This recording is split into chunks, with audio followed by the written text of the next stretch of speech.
I think we'll continue to have things like refreshments throughout the day. And lunch is going to be outside in this corridor, and or outside on that lawn. And we'll get to that when the time comes. Just bring that up now. So those are some of the logistics. Outside of that, it might be worth going around the room, just having folks introduce themselves. Who are you? You know, where are you from? And that's a good start. Why don't you go first? Hey everybody, my name is Devin Sparks. I just came down the West Coast from Portland, Oregon. I'm a distinguished engineer and data architect at Trimble.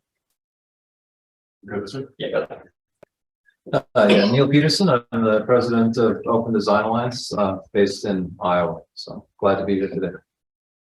Hello, I'm Joël Lutin. I come from Montreal. I'm a software engineer at AASHTO, and I'm also part of the validation service teams. Hi, I'm Geert. I'm from the Netherlands, and I am also part of the validation teams. Greg Schleider, HOK, from New York. buildingSMART. I'm a co-director of the technical room. Alexa Mitchell with HDR. I'm the Transportation BIM Program Manager, and I am the technical lead for the AASHTO BIM for bridges and structures. I'm Ron Gant. I'm with Infotech. I live near Huntsville, Alabama, so if we need a translator, let me know. I am the BIM digital project delivery SME for Infotech. Nuri Miller with Dassault Systems, part of the AEC industry team, part of their solution technical team, based here in Los Angeles. Hey, Ron Vogelaar, Bentley Systems. I'm currently heading up this the strategic projects group team inside Bentley Systems. Oh, North Carolina. I'm Anne Hopelez. I'm a distinguished engineer at Revit in product domain. I've been working at IC since time immemorial. So I'm looking forward to meeting some new people today. Hi, I'm Tony Chin. I'm from Autodesk. I'm the software architect working on the data interop. And in this couple of years, we work closely with Revit team working on the IC and data internship. Hi, my name is Jonathan Chong. I'm here working in Procore. I work with Connor in the BIM team. I'm on the engineering side, I'm principal engineer. I mostly work with processing different file format that the customer has, including IFC. So good to see you guys here. I'm Christopher Puget. I work for Caltrans. I live an hour and a half north of here in Arroyo Grande, California. I'm David. I'm a software engineer at Clearly. Just a couple hours south of here in North County. Louis Moran, yes, planner lead too. Customer success manager, and also near Orange County. It's fine. I work at Plannerly as well. We're all mass. As you can tell from the accent, Orange County as well. Yes. All right. Well, yeah, super excited to have everyone here. I guess Leon, you're up next. Oh, yeah. Hey, Connor, just a quick note. We have a Wi-Fi in Procore for the guests. That's the password. Thank you. Asset. Yeah. It's really quite small. Sorry. All right. If you can't read this, it says "Welcome guest," all in lowercase letters. Then we'll get you onto the Wi-Fi. Over here. And Leo. Yeah. And Leo. We are the last or less important. Evandro Fieri. Hi everyone. From Italy, living in the Netherlands. Don't ask. Worked for buildingSMART International since last May as a solution accelerator together with Jean and Gerard, working on the validation service team and leading the implementers forum. So we'll touch on all those topics in a few days. Very much looking forward to it.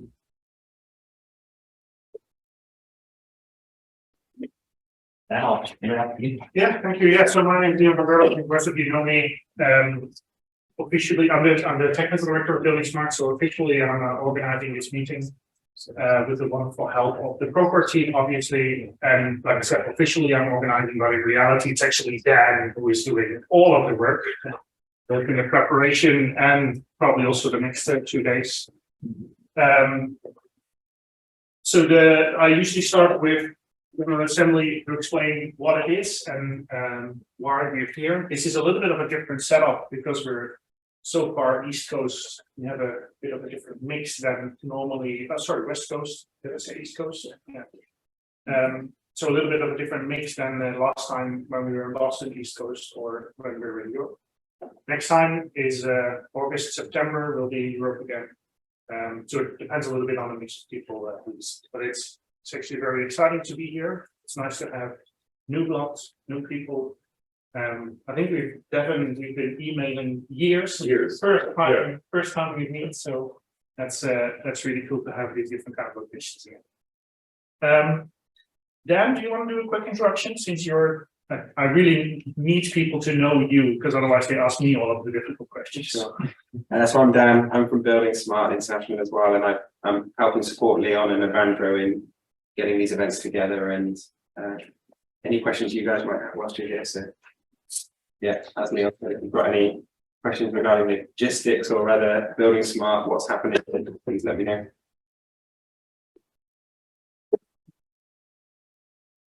All right. So yeah, just a couple of. I also have some introduction things to get out of the way. We have this code of conduct that basically says we need to be nice to each other and we're non-discriminatory, etc. You'll notice there's a full document at the link. All of these sessions are being recorded, and the recordings are going to be published. So also be aware of that when you ask questions that you don't want publicly to be aware. The link is a General Assembly of Implementers, which is also the link where all of the previous videos are. So all of the slides are going to be shared as well, obviously, so you don't have to write this all down. So introductions, we already had all of this. Why are you, where you're from, what do you want to get out of these 2 days? I think it's something that is also interesting to go around the room. And also, can we share your contact details with the rest of the group? So if you don't want your contact details to be shared, please tell Dan. If you do want, we're kind of assuming you don't have any problems with that. Then we'll share them at the end of the day or tomorrow. So if you don't want to be shared, just talk to Dan during one of the breaks or the lunch. So we already went around the room, but I also need to document who's here and why you're here so we can look that back. So if you can please. Oh, that's interesting code sharing. If you can please use this Mentimeter or go to menti.com, use the codes. There's a couple of questions there, like who are you, where are you from, what's your level of open bin knowledge, and it's just nice to have that captured so we're aware of that.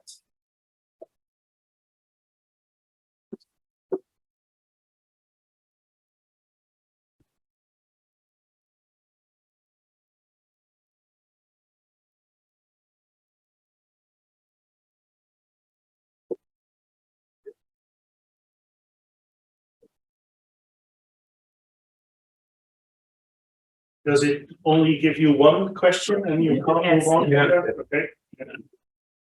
Next slide. Definition of what fully into. Is that enthusiastic or? If I see the code, then I'll type it in the chat.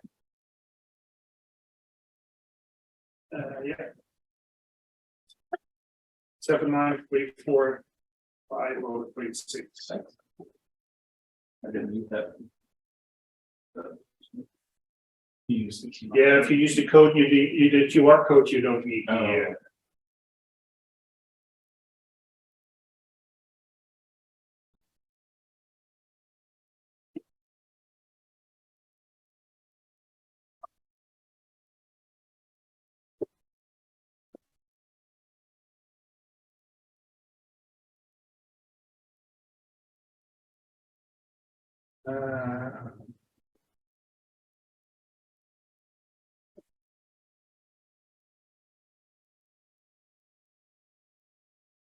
All right, so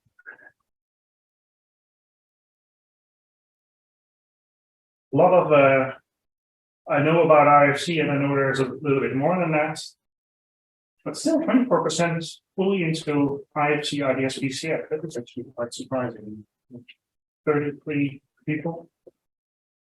That's nice. Now I have to figure out how I can get you to the next slide, right? If you go to like the mode up in the top right. So now if you just, it's just like a slide deck, you just hit like the next over arrow. Yeah. Working. Cool. So why you're here is a pretext. This is actually the most interesting part. What do you want to get out of this meeting? The next question is, when is this meeting a success? Or there is some kind of an overlap between these two questions.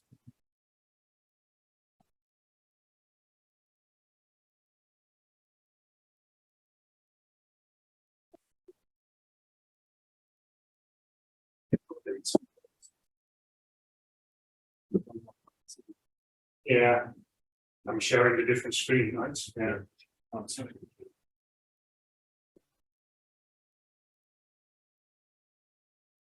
You can see like multiple answers.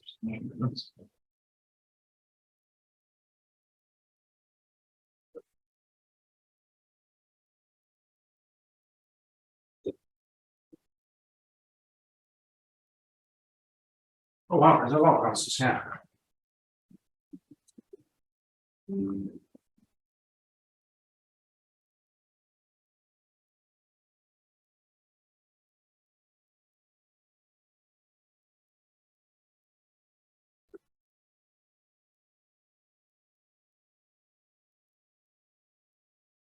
So it's mainly IFC 4.3.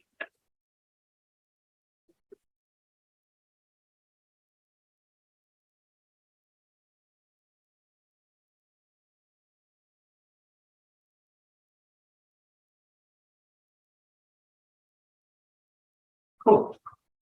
Learn more about ideas. Who's that? Of course. Learn that.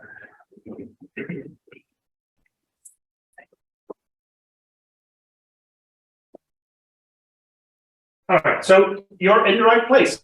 That is good. So this is indeed, there's a lot of questions about IFC implementation. That is why this meeting is. If you're interested in this religion of open is better than closed and that kind of stuff, I happily invite you to the Rome Summit. That's where you do that kind of stuff. that laugh was very good. That's at the summit. There's also a lot of interesting sessions in the technical room. This summit's technical room is very much alive again. So it's not that you're not, I'm not telling you not to be coming to the Rome Summit. You should, but this is really the more technical session. So next one.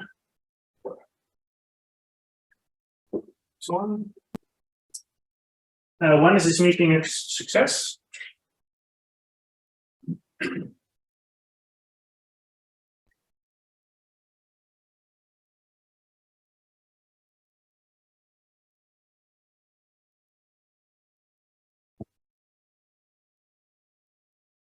Oh, that's a good one to start with.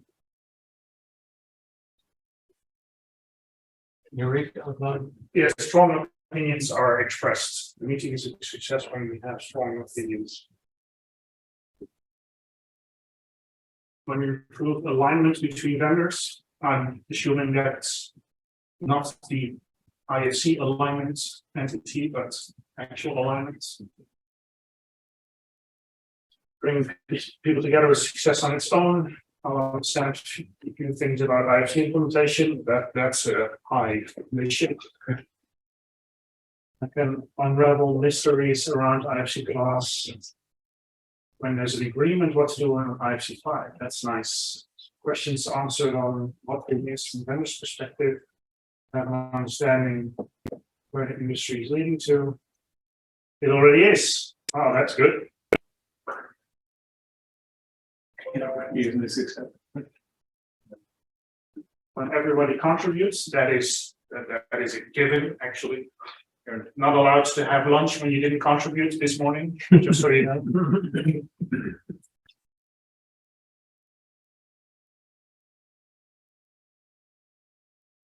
When agreements and decisions are made. Who said that? Yeah, sorry. You again. Ah. You saw the next slides. Yeah. Transparency and status from vendors. That's an interesting one. You can all see these answers on your own screen as well, right? No. I'll share them later. All right, so those are I think the 3 slides I had as an introduction, and indeed the next slide was. Majority of meetings should be discussions that lead to decisions. I do hope that we can have those meetings here today as well. There's a couple of really interesting things on the agenda. So the first part will indeed be status updates about a lot of different initiatives. But I think already after lunch immediately we start with banning PowerPoint slides and having Greg talk about. You have PowerPoint slides, right? Well, yeah. A lot of them are hand drawn though. Ah, perfect. Yeah. that counts as well. So we indeed need to make some decisions on IFC 5. Partly we want to do that today. Partly that's going to be the technical room we go. But we really do want to move towards. We did a little bit of expanding and exploring different directions for IFC 5, but it needs to get to a focal point now. And also tomorrow there's a huge session on validation service and the implementers forum on 4.3. There's also just a couple of open topics on 4.3 and validation service that we need your help with. We can make the decisions again, but that's not how buildingSMART works.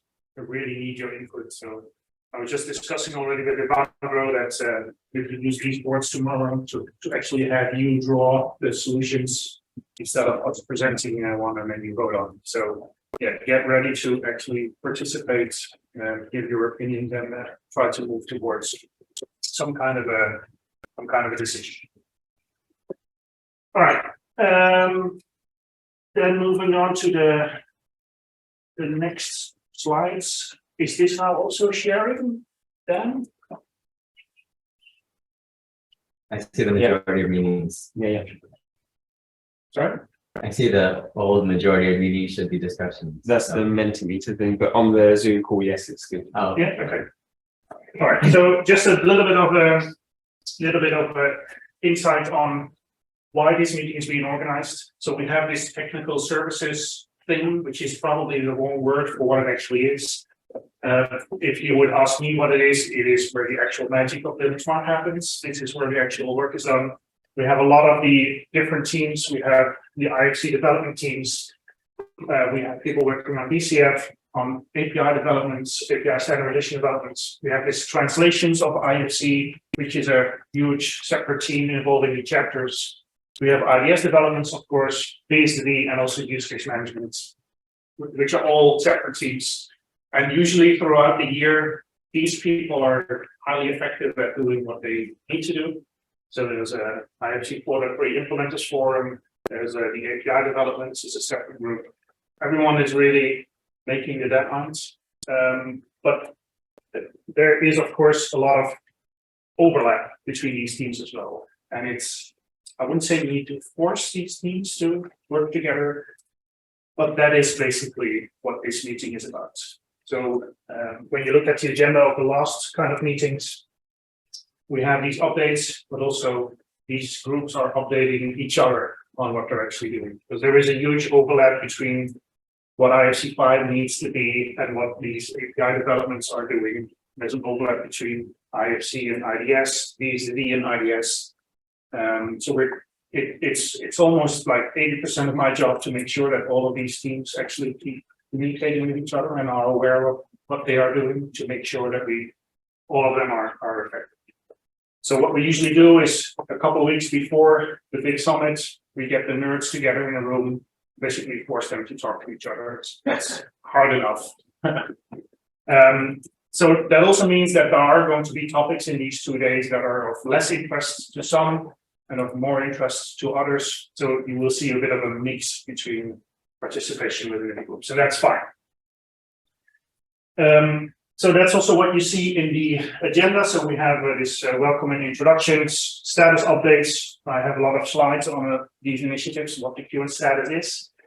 And we have Voice of the Customer from Alexa having a presentation on how AASHTO is using IFC 4.3. Then lunch, and then basically this updates part is over. Then we're moving into IFC 5. And tomorrow we have 4.3, all 4.3 blocks with validation service. Maybe touch a little bit on software certification, but that's also up to you how much input you have on that, because we only have questions at the moment. And then the second part here, so the afternoon of the second day, BSDD and IDS. There's about half an hour of content there on presentations, because Archer isn't in the room, as you notice. So I have a half an hour presentation, and I can help you with any kind of questions. So we do have a little bit of a flexible agenda on that part. So Neil also has a presentation on ODA. I think Glenelly wanted to show something about their IDS supports, if you want. So if anyone else also wants to share or present anything, we have quite a flexible agenda afternoon, so that's very welcome. So yeah, mainly this first part, I'm just trying to fill up time here with talking a lot. We have a lot of flexibility in the agenda, and this afternoon there's also a lot of flexibility in the agenda. We just don't really need that much time, so there will be a lot of time for coffee and discussions as well. Like I said, the idea here is to get people together and talking with each other. So just project updates is not really great. And then we have these other two blocks, which is really the hands-on sessions. And with hands-on, I mean that you guys are we're actually asking you to take the steering wheel and to direct us where you want buildingSMART to go. I know that it's not always has been the case. There's a culture that there's a small group of people deciding where buildingSMART goes, and then all of the vendors complain about that. But these meetings are really to turn that around. So I have this cheeky picture of a steering wheel to make it very clear to you. We want you to take that steering wheel and direct us towards the direction you want us to go. So that mainly goes for this validation service, IFC5, software certification. We have some ideas, but I'm not going to present these ideas and get your inputs. I really want you to come up with suggestions and ideas there. So these parts after lunch today and before lunch tomorrow, if you don't talk, we're just going to have a lot of coffee.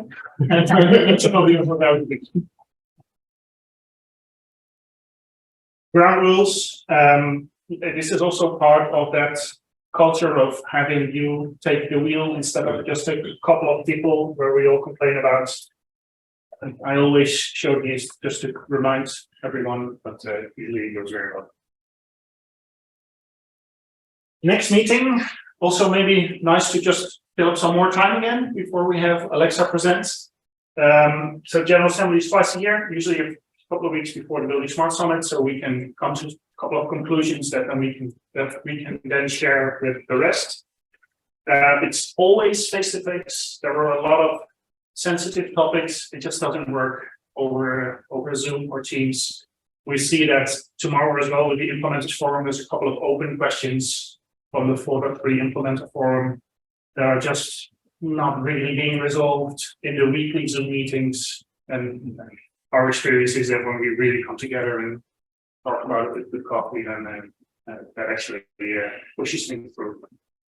Historically, it's always hosted by implementers and vendors. We had a couple of Corona years. First one was in Boston half a year ago from Autodesk.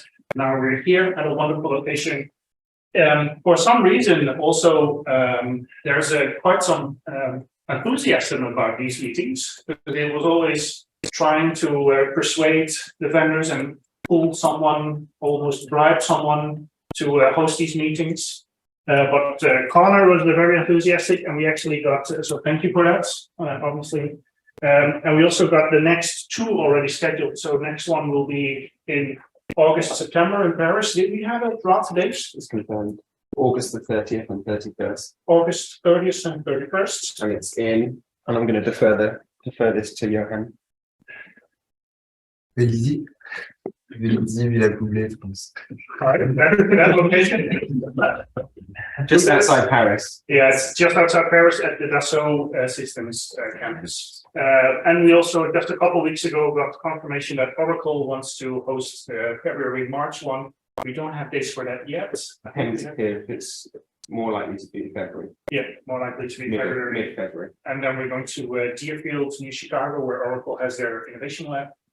They're very enthusiastic about hosting us there as well. So that's already quite ahead of vendors that actually want to host this. That's yeah, personally I like that a lot because it was something changed apparently in the last couple of years. So thank you for that. Yeah, and the full overview also of the past meetings is on this link. This is the same link as I showed before, where we also have the recordings. And this is also where we published the locations and the dates for the upcoming meetings.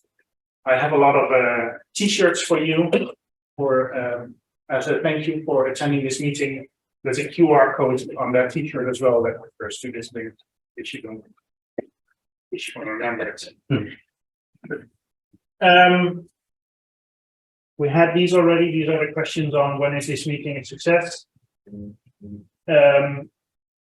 There was this first question on what's your knowledge of OpenBIM. I think most of you said, I know IFC and more than IFC, and still 25% that is fully into everything. Do you want me to go over a couple of the workflows on how things connect between IFC and IDS and these are exactly the same slides as Boston. I literally copy pasted them. Yeah. Yeah. Yes. We actually hire you. You should know this. All right. I'll go over the flows again then. This one is the one to define requirements. If it is too small, we have a Miro board on that. Then they don't even have to ask for this, do I? Do you have the link? No, but just think, go away from it.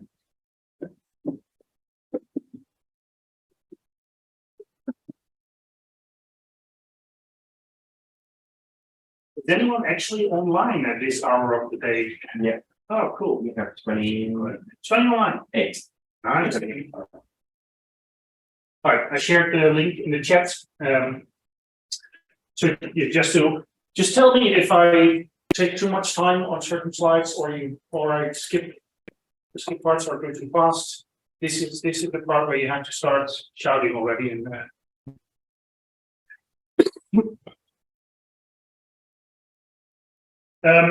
so the workflow on defining requirements. There's 3 workflows on defining requirements because there's different ways to go about it. You can start with a file, an IDS file, information delivery specification. You can start from the buildingSMART data dictionary. So there's actually the defining requirements workflow is the most difficult one to understand, not technically the most complex. But if you have a single project, this is the easiest use case, the easiest workflow. You start by defining project-specific computer interpretable requirements. So this is, I need to have an IFC window in this file. There needs to be at least one. The IFC window needs to have these properties. These ones are mandatory, these ones are optional. IDS, this is where IDS comes in, where you can, IDS is an XML file format that basically allows you to have a full list of what we call specifications that basically say, this is what I need to find in the IFC file. These are the allowed values. This is a range of values. And the IDS is a relatively new initiative. I think I'm not officially allowed to call it a standard yet, because the standards committee hasn't been voting on it yet. But this is something that is already being implemented by a lot of vendors. I know ODA has support for it, Plannerly, obviously. There's a couple of smaller ones as well. I think the reason why this is so successful is because there's a huge market need for this. And the IDS XML format has really been also developed together with vendors and owners. Documentation is very extensive. There's about 80 unit test cases typically for vendors. So you know what should fail and what should pass when implementing this. So having this machine readable IDS file, which is an XML file, is the the most common way to define requirements on what do you need inside of an IFC file. Any questions on that? Yeah. So how does these requirements relate to the use cases that we talked about at the beginning of the project? For instance, IFC rail and stuff like that, what you said, like, well, this is a use case of a deliverable. How does this relate to IDS? Are we going to, is there an IDS file for that deliverable, for instance, or? Yeah, I think what IDS does is it doesn't define the rules of the design. So you can't say I need to have a rail line that is at least 500 kilometers long. Just like you can't say that you need to have sprinklers at least a meter away from the door. So those design requirements you can't capture with IDS. The scope of IDS is to make sure that the data is inside the IFC file to allow you to execute these rules. So what IDS does is it says, I need to find an IFC real entity there. That's what I expect. I need to find a sprinkler system there. I need to find doors there. They need to have these properties. So I will be able to execute rules based on that data. But those use cases are also not saying you need a 600-mile rail. They say you're delivering to quantity takeoff. Yeah, it's a bit of the use cases, the storylines in rail are a bit of a mix. Sometimes the storyline that really specifically says I need to have a quantity set and they need to have at least these minimum values for certain properties.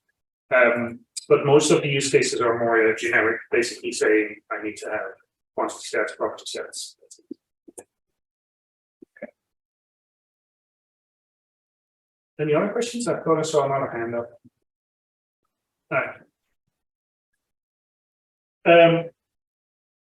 So the short version is then that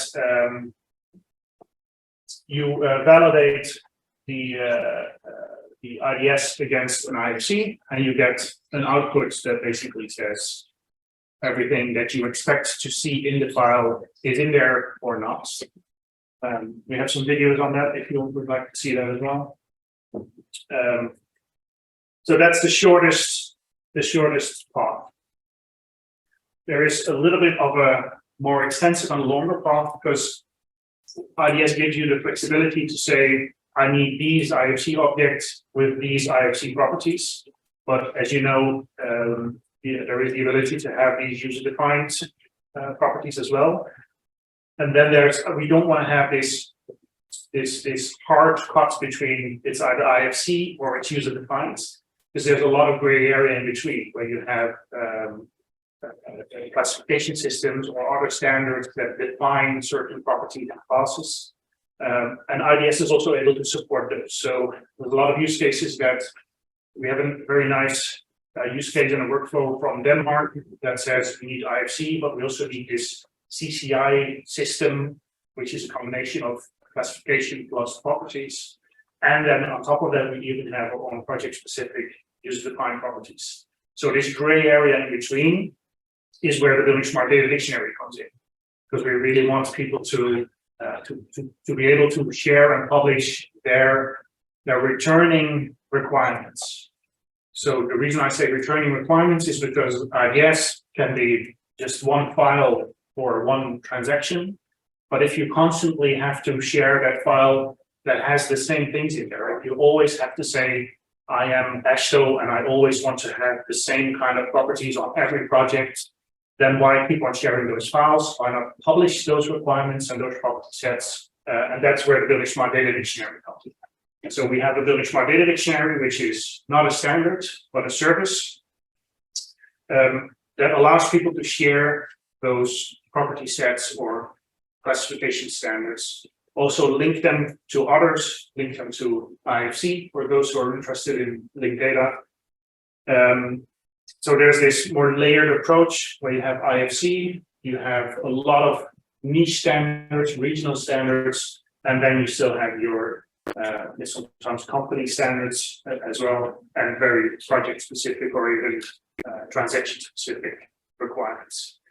What IDS does in the IDS file, you are capable of linking to online sources. So if you have a property set from a certain company or a certain country published in the data dictionary, you can use those in an IDS file and say, I need to have these properties. And what I mean by these properties is you can find over here. So use this URIs, unique identifiers, to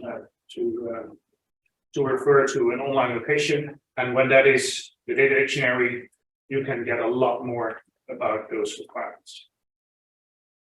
But looking at your faces, I see I have to do the other presentation now.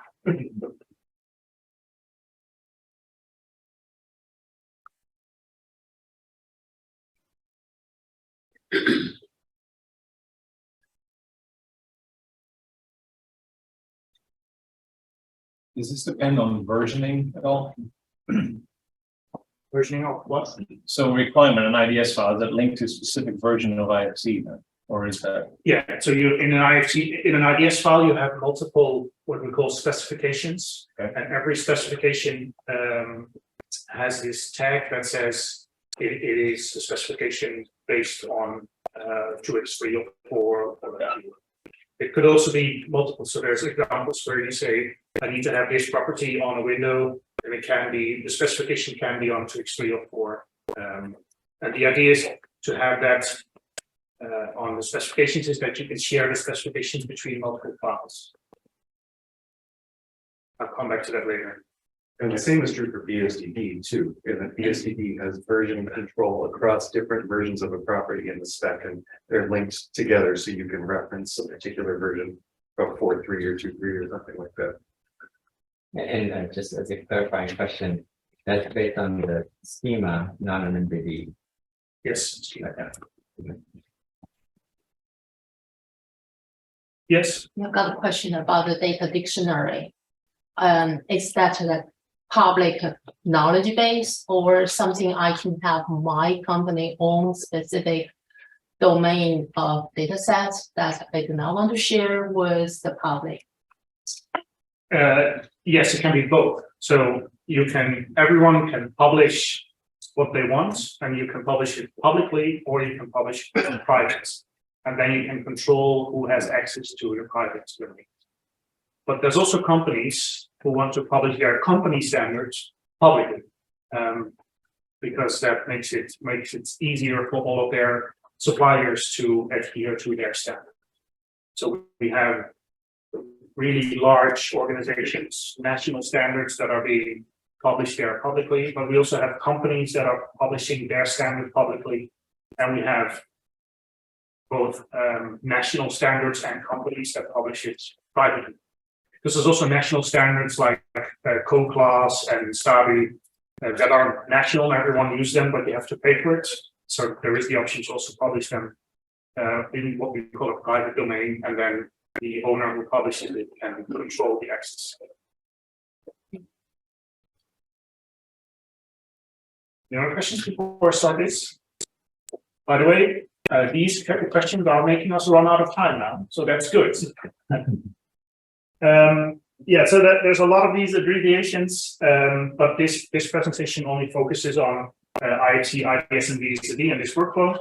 So we have, again, these workflows are available on the link I just shared, but just to focus on the most typical defined requirements: create an IFC, do an IDS check, and then communicate the results. So we also have this reference library that you can search to be able to get your requirements. So the most typical ones is you define requirements using IDS, create IFC. In this example, we have an IFC to explain file from architect and the coordination view and the IDS check. I think in these slides we're using BIMWorks, but back then we also had ODA as a checker. I think CoBuilder is creating one as well now that there's a more extensive list here coming. And then communicating results with PCF is the last step. So there's two kinds of validation that you can do. I want to actually park that discussion for tomorrow when we have the validation service. And the reference library that we want to use is obviously the BSD. There's also OpenCDE APIs, which has a connection to BCF. But if you have questions on that, I'll come back to that later as well. So IDS, like I said, it is an XML-based standard. This is a screenshot where you have this list of specifications. So in this case, the first specification, Ron already, can you read this? No. Not from here. It says IFC version, IFC 2x3, but this is a list, so you can also say that this specification can also be 2x3 for in this case, the name of the specification is stairway construction. There's a description that says every stair must have the CCI classification code LAF. Then it says that this applies to all IFC stairs, and the requirement is that there needs to be a classification code LAF and coming from the CCI construction. Second one is a door. Every door needs to have a classification that is one of these three values, and it continues like that. So this is an IDS XML file, but you can open it in my favorite XML reader, which is XML Spy. But there's also a lot of other tools available to visualize it. So if you open this in this Blender bin online tool, it reads the same file, but it visualizes it differently. So in this case, you see here that there's the stairway construction is the name of the specification. So these are three specifications, and you see the same. The description, this applies to all stair data, and the requirement is that it shall have its PCI construction reference with that value. So this is just a different way of representing the same data. The specific use case for this is that you can actually share an IDS XML file and have that become part of the contract. Because if you can generate human readable data from that XML, you can use that as an attachment to a contract on data. All right. So the slides I skipped is this workflow of IDS, but this is basically what I just shared. Define an IDS for your requirements, send it to a model author. The model author sends the IFC data back, and you can check it, but the model author itself can also check before they do the exports to IFC. This is a use case that Angel has been asking about a couple times. We do envision that there will be vendors that allow an IDS check before IFC exports to make sure that all of the data is in there before exports. But typically now you do an export first, and then you do an IDS check separate. It's separate. Hey, Leon. Yeah. Can you remind me what the, I'll call it contentious line is that this is not going to extend into, which is sort of more checking? Yeah, there's not a hard line here. So that's what I tried to explain earlier as well on the use cases. You can't do rules. You can't say, these are my design requirements.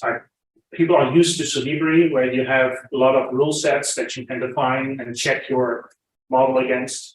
But those are all design requirements. I need to have at least that amount of space, because that's the design requirement for that building. That is something you can't put into an IDS. That's kind of out of scope. So what we want to do is to make sure that if you want to execute that rule, you need to have IFC spaces, and the spaces need to have a quantity set that says what the net area and the gross area is. So those requirements on what needs to be in the data sets to execute those rules, that's what the scope of IDS is.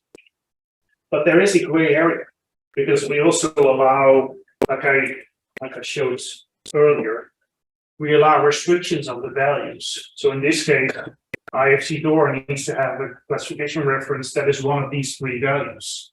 The restrictions of values, we're using the XSD restrictions. So it can be enumeration, min value, max value, pattern. So because we're using this, I can also say I need to have spaces, and the spaces need to have a quantity set, and every value in the quantity set needs to be at least 2 square meters, or something like that. So there is a gray area where you can have design requirements inside an IDS because we're using those XSD restrictions on values. But that's it. its value restrictions. As soon as we want to make a relation to other objects, like that object needs to be at least so far away from another object, that's definitely out of scope. That is something that needs to be executed by Solibri, Navisworks, whatever kind of rule checking service. Is it safe to say that it's trying to validate the data and not the model? Yeah, I think that's safe to say. I was Nice way to thinking put it. about another way of phrasing it might be see that you can do formulas, but you can only have one variable. Right, so Yeah. if you want a formula that would be, for example, a net area, that would be a formula with multiple variables. You have to do that work yourself, but then you can check the final answer. So Yeah, the idea of IDS is to make sure that you get all of the inputs for those calculations. Your example of the railway track, you could say railway needs Yeah. to be this length. It's pulling you up on that. Yeah, no, I already knew when I gave that answer that it was the wrong example. It's really good. You're paying attention. as long as there's one variable, If I understand it correctly, just to ask the obvious, right? So yes, you can check that because there has to be a length value associated with that rail, and that value has to be certain. But you can't actually check the geometry of it. Exactly. Right, is that the distinction? Yeah. Yeah. Yeah, and even, I mean, in reality, there's no one object that defines the length of the full railway. It's probably a combination of multiple objects. right, you can't check the real segments and add them up either. Yeah. Right, exactly. You can define an equation. Yeah. But there is, I think, a good example on alignment. Checking types of curves on the semantic definition of alignment, so you can define spirals, clothoids, and segments, right, instead of loss curves or Viennese bend. But those are predefined types on the semantic part of the alignment. So it's basically a check of a couple of instances if they stay within a range, because you don't want clothoids in your alignment. Again, not checking geometry. You must tweak this by placing a semantic part on the loss curve and then actually using a spiral to do that on geometry. I know where you're going. I'm not debating that. Within spatial containment, is that part of this as well? Good question. Yeah, it actually is. Okay. That's also the hard part. So from the use cases, people want to tell that an object needs to be part of an aggregation. They want to tell that it's part of a group. So I'm not sure what it was settled on now. Finally, the final solution had a couple of iterations, but things like aggregations and groups, I think that they added a couple more relations as well, are part of the latest version. Could you conceivably make an IDS file that describes the whole substructure, superstructure of a bridge? Or is it more like, okay, this element cannot be standing on its own, it has to be part of something else? How deep can you go with it?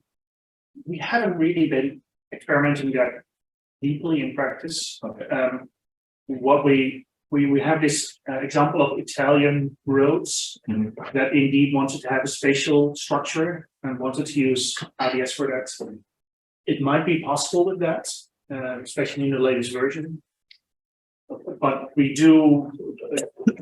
would be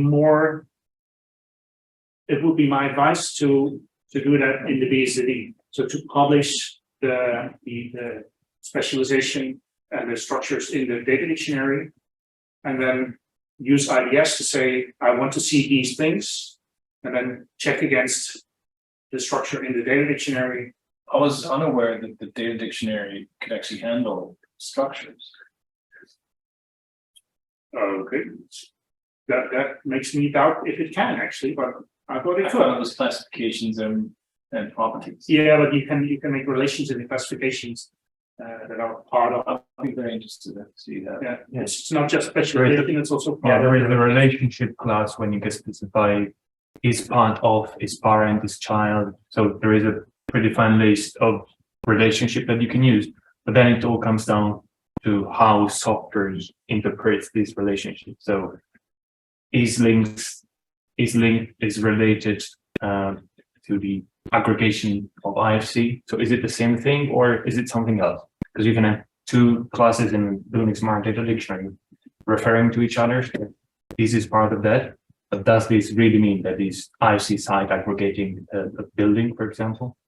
So it is possible, but we've never really experimented.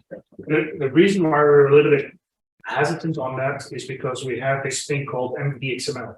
And within MVXML, you do have that flexibility. You can basically say, I want to have a different decomposition of the staircase. And that is something we don't want.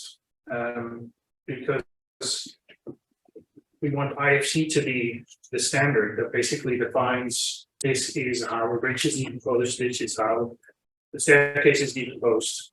And by giving the option to deviate from that, you don't know if software tools can actually import that deviation on the decomposition. Right, that point is really important. Thank you for that, because it's given me a very hard time with a couple of Germans. Right. I think not to make this too big of a topic here, but I think that's the main purpose. Yes. Of having vendors in the same room, making sure that what we export is something that can be. And this is also the difficult topic for infra, because on stairs, by now everyone agrees on the decomposition of the staircase, and that's settled in stone. But on bridges, I think there's 5 options still at the moment. So we might have 5 best practices on bridge, but not 1 yet. And I can tell you bridges is easier than roads. Yeah, this is actually one of the big topics for tomorrow as well. For how are we going to do this? Are we going to make 5 normative options? Are we going to make 1? Are we going to keep it flexible and have 5? What do we call them? Not best practices, but it's a nice term for it. Sensible defaults. Sensible defaults. I really like that. So yeah, this is one of the topics that we should blow up tomorrow. Yeah. And you're probably being optimistic on the stairs too. Yeah. Yes. Yeah. This is nice. People correcting me because they're paying attention. Let's keep it that way. Yeah, so that's why I'm a little bit hesitant on your question. Can you make this structure? Yeah, there is some flexibility, but I don't want to advertise it too much to clients because it would make a lot of deviations from the sensible defaults that we just talked about. It's my nature to find edge cases. So. Sometimes it's annoying to be Dutch, right? Is that why? No comment here. So I have a question on that here. So you cannot basically like define the counts of how many objects of that type, right? Yeah, it can as well. Yeah, it's it really is quite flexible. So you can say I need an IFC whatever object, an IFC window, and then you have this min occurrence and max occurrence attributes on that specification where you can say I need at least 1, or I need minimum 4 or maximum 4, so I need exactly 4. Also the option to have so that where you say I need at least 0, so that basically means it can be in there or can't be in there. So yeah, it has that option as well. It's quite, I think someone used the word powerful. It's quite a powerful standard. And I think the nice thing that makes me proud is that we're actually reusing a lot of those things just from the XML, the XSD standard. So all of the restrictions are the XSD restrictions. This min occurrence, max occurrence is just a normal way of doing these things. So yeah, you can ask randomly how easy it is to implement this very quickly. There's a lot of just reusing typical XML. Yes, I'm not confirmed. I 100%. That's total number of objects, or no wall can have more than 4 windows? Sorry? That's no more than 100 windows in my building, or no more than 4 windows in a wall? No, not 4 windows in a wall. That's Right. the relationship between 2 objects. Yeah. It's just a count. Yeah, Total just count. count on the number of. As soon as you start with complex logic that involves relationship with objects, that's probably the edge of the idea. Yeah, okay, I was just clarifying, so just total count, you don't have no more than 50 staircases, whatever. Sure. Yeah. And you can do that with property, though. You could say this element needs at least, or this type of element needs at least this one property, right? Number of windows in my wall. You had a question? Yeah. Can you talk a bit about the overlap between this and model B definition? Oh, really? Yeah. Publicly. So can we clearly establish that? Am I understanding that model B definitions is something that buildingSMART is trying to get away from? No, so maybe I have those. Let me check if I have those in these slides as well. No, I don't. So the model view definition. So let's start with the IFC. So if you look at IFC now, it is a very theoretical standard. It gives you still a lot of flexibility on how to do decomposition of the stair. So you can't implement IFC. It's just a template framework. If you really want to have these reliable data exchanges, you have to define sensible defaults or just make things more normative.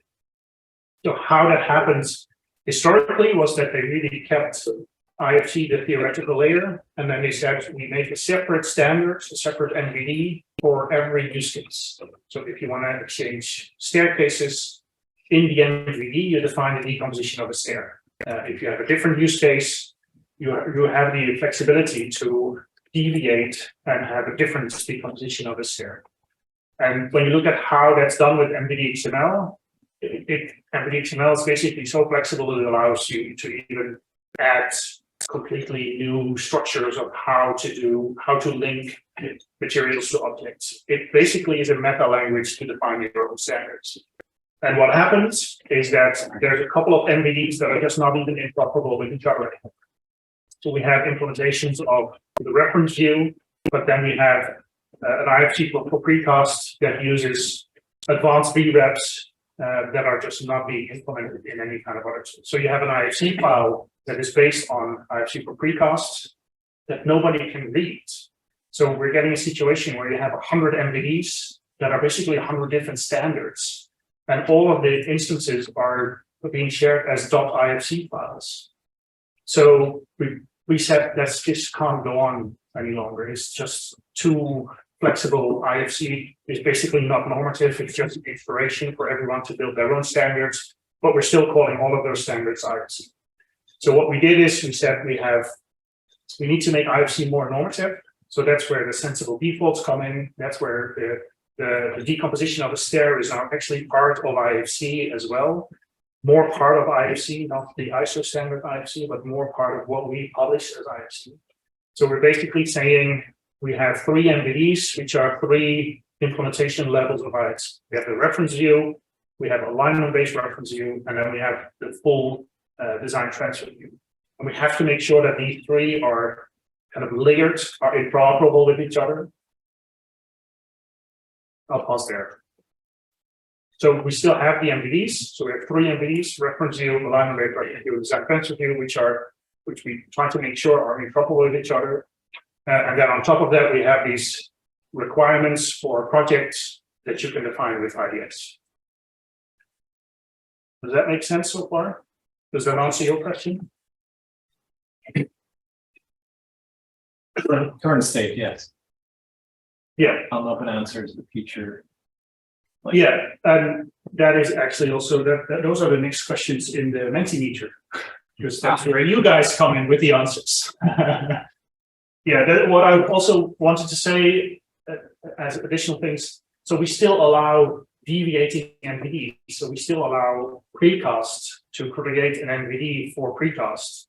We just really want to make sure that they are then sharing the files as .ifc precast and not .ifc. So it's clear for everyone that this is not a normal .ifc file, but it's a .ifc precast file that can only be read by software tools that support the .ifc precast standards. So we still have this kind of a limbo state, maybe a transition state, where we to keep everyone satisfied, still have this ability for people to use FBD-XML and to basically deviate from the sensible defaults and the normative parts. But then we do force them to use a different extension and basically make it very clear that it's a different standard that is deviating from ours. And that's when they have different decompositions. Yes. Yeah, not like I Yeah. have my own property set, like that's. Yeah, that's no, if you just have your own property set, then Yeah. you can do it on top of reference view and use IDS. But different decompositions is an example, and indeed also having a different ways of linking materials to objects, adding different geometry types to your implementation because you have enough reference view plus one that is only in design transfer view, which is a bit of a weird corner case situation as well. But yeah, I think the main concern and the main reason why all of these discussions between IDS and FBD are going on is that we really want to make one IFC that is normative and is interoperable with the internet. I have a question that I don't want the answer to right now, because otherwise you'll get too far off track, but how is this concept of design transfer review going to succeed in the way that the original IFC4 design transfer review did? Well, I can answer that very easily without deviating. So, in my opinion, the question is, it's going to be exactly the same as IFC. It's going to fit. Okay. I think with the current IFC 4.3, basically with all of the entities that are beyond alignment-based reference view, that needs a big cleanup. It needs a big normalization efforts. I think IFC 5 will be there before anyone starts to think about a design transfer view or 4.3. Okay, so design transfer review is still an aspirational MVP. It is one of the slides I had in one of the other presentations that are now open. The status of the MVDs is that design transfer view, I think it says something like there is no industry commitment to it to actually get it done. There are some clients who ask it, but we don't have vendors that commits to implement it because they don't have enough users at all. Well, so when we get there, I have the alternative that we discussed to put forward as the option to solve this that doesn't try to solve it straight on. So Yeah, I think IFC 5 is a shift in how IFC is going to be published and used. So then probably this design transfer view and round tripping is just going to be solved in a different way. Hopefully. Yeah, no, that was very clear. Thank you. Sorry? That was very clear. Thank you. Anything else? Then I want to give you the first question already, not to answer now, but to think about, because these three levels now are reference view, alignment-based reference view, and design transfer view. But we do get some requests from people that say, we used to have coordination view in 3.3, and there were some very interesting things in there, like exclusion of a profile. For some vendors, it's a lot easier to support those than to kind of triangulate everything into a reference view. So there was this idea from John Merchant last time that we were in Boston to maybe extend alignment-based reference view towards an alignment-based coordination view that also has these extrusions and profiles again in it. So that is still an open question. To give you my opinion, I really like the idea. I would like to explore it. But then you immediately come to the questions, should we have a reference view and a coordination view, and then an alignment-based reference view and alignment-based coordination view? Or should we have a reference view and a coordination view that includes alignments? So there's it's not a couple of options, there's quite some options. Yeah, probably before I can even venture into that, I need to know exactly what's in the alignment-based reference view and what is not. Yeah, Which I don't know if I know that. yeah, let's come to that later as well. Okay. Yeah, but let me put it this way, extrusions and profiles are not in alignment-based reference view because they're not in reference view. They are in coordination view, and there's a lot of people who still use IFC 2x3 because of those elements. So if you come back to this question later, then try to focus on those points. How would you look that up? Like, is there a document somewhere I can look easily? What? Okay, moving on. You don't have to pull it up now. I just this docs, it's just really bad. We have two empty XML files that are, just can't compare them because it's honestly most parts of it are not even XML, they're just strings. It's very difficult. We have some comparisons on the express schemas, but that only opens up a big box of Pandora's of errors as well. It's not what it should be at the moment. Okay. A little bit ashamed of it. So My biggest buildingSMART ask for some time, as Leon probably knows, is the dummy's guide to implementing IFC. Right? Like, I struggle to figure out what's in, some of these things, and find some Thomas Leavitt document from 2007 and I look at that place. And, and only the vendors that need to know this, then it would be okay. But I'm afraid that we're also asking some of our users to understand how IFC works, and then it got lost really easy. it's actually a nice bridge to the validation service because we have a lot of different things. We have the schema, we have the specification, we have this sensible defaults or MVDs. There's also implementers agreements. There's documents indeed from Thomas Levy that are hidden somewhere on Google. What we want to do is to kind of focus them all into this one documentation / service that we call the validation service that just lists all of the rules on. You need to implement the schema, you need to implement these rules. And the nice thing about the rules is that they have this human readable part with Gherkin, and they have the Python code, and they have references to the schema. So we really want to gather everything into that one service that hopefully documents. We're trying to avoid the word can't even remember the words. I'm hugely jet lagged, by the way. 20-hour day yesterday, so forgive me. Reference implementation is the word I was trying to avoid. Because it kind of moves a little bit towards reference implementation, where we say this is how you should do the interpretation and implementation. But you can't call it reference implementation because not really. But as an implementer, if you want to have a reference of how you should implement it, I think the validation service really is the place to go. Yes, I agree. Anything else?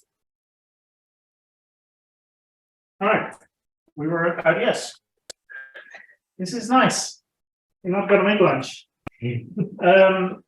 Again, so these were slides for the room leaders who are not always necessarily technical. So I tried to visualize just different ways of projecting the same XML file. Known IDS editors, there's a couple. So Plannerly, so this was still old slides. Plannerly needs to be bold now. And at the top, of course, with pictures. Yeah, absolutely. Co-builder said there, we're going to do a first beta release in March. So these are editors that allow people to create an IDS file. And we also have validators, checkers as well, like ODA, Bingworks, co-builder is also going to make a couple. I have a list later on. Can we skip this part where I import an IFC file, import an IDS file, do the check, and then it says, hey, these spaces don't have the property sets that are required. You guys know that, right?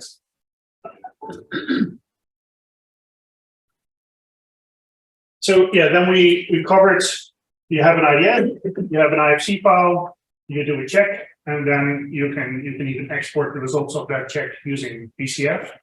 it's not really rocket science. We have a couple of examples up there. When you look at the GitHub repository of IDS, there's a couple of XML examples as well, and some use cases.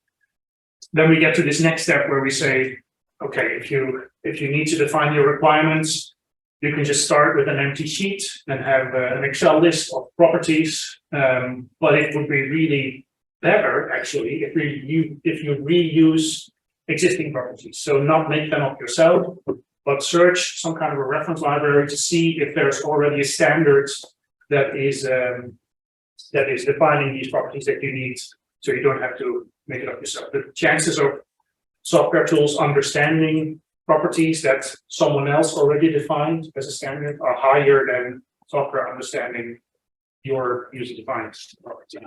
So that's where the buildingSMART data dictionary comes in. Like I said, I have half an hour on this tomorrow. Try to do the highlights today. It's a service, it's an API first service where everyone can just publish their classifications, properties, materials, quantities. But that's considered as property sets there as well. So you can use it to publish product data templates, national standards, industry standards, project and company specific ones. Oh yeah, this is also nice. Maybe we have this verified and unverified data because everyone can just publish it. We basically take the principle of the owner who publishes it is responsible for the verification of that data. For them, the data makes sense and is correct. But for any other user that is going to search the data dictionary, they want to have some kind of a more the sense of how verified and how reliable that data is. So we have this, currently we have verified and unverified, where there's a team of experts actually looking at, is this domain constructed according to the ISO standards? Is it linked correctly to IFC? Is this going to work in practice? And then you get this Twitter star yeah, sorry for that. We thought about this before Twitter was asking you to pay for it. You get this Twitter star that says this is a verified domain. So at the moment we have ETIM and CCI in there, just as an example where we say these are strongly defined domains that have a lot of consensus in their own back office before they publish. It's structured according to the ISO standards. It's linked to IFC correctly, so this is verified. There's currently a couple of people from the French chapter looking at maybe adding different layers in this. So you would have a highly verified or lightly verified. How that exactly looks, I don't know either. But there could be multiple things that we can look at where we say, okay, this is structured according to ISO, or this is structured according to ISO plus it has strong consensus, plus it is linked to IFC. So maybe have a silver, gold, or platinum star on these verification levels. But that is just an idea. Might be nice to ask you these questions tomorrow. So I might extend the Mentimeter for tomorrow actually. Yeah, you can link between domains. So IFC is also published there as a domain. So it's a little bit, you can link between every kind of domain, but when you link to IFC, the data dictionary recognizes that automatically as a stronger link. And like I said, it's an API first interface, so we have multiple ways to get to it. There's a JSON API, there's an RDF link, there's HTML, XML, Turtle. Yeah, or this is also where the whole linked data community comes together. And so our linked data strategy is also mainly inside the VSDB as a publication mechanism. Well, yeah, just wondering if you have questions or comments, additions. Wait, later. Yeah. Later. Yeah. So this is actually where you see the CCI construction window. This was in the example where we said every window needs to have a certain classification. So what you see here is that this CCI classification code of window LQQI is in the VSDB. It has properties connected to it. These are actually IFC properties. So this is where you see where the link comes in. They're not just copying IFC properties in their own user-defined properties. They're actually saying that these are the IFC properties that need to be linked to this window code. This domain is actually verified because it has that star. It is linked to these IFC entities. And this is published. So when you search for QQA, you actually have this whole description. In this case, that's not a real description of the definition of this CCI window, but you can have that as well, links to other things, etc. So this is a publication platform where you can share classes, materials, properties, etc.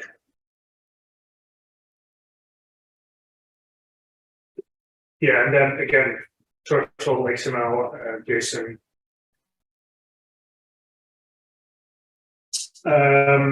When you have, I'll skip this part for tomorrow. So the primary value proposition on BSD is to help people enrich their models in a very consistent way. I'll share that video tomorrow as well. So I'm trying to read your faces if I should do it now or tomorrow, but if nobody objects, I'll do it tomorrow. And then also the validation service. So validation service checks if your IFC file is structured according to the standards, but it can also check the contents of your file against what is published in the data dictionary. Again, I'll also save that for tomorrow because it's not really of interest today.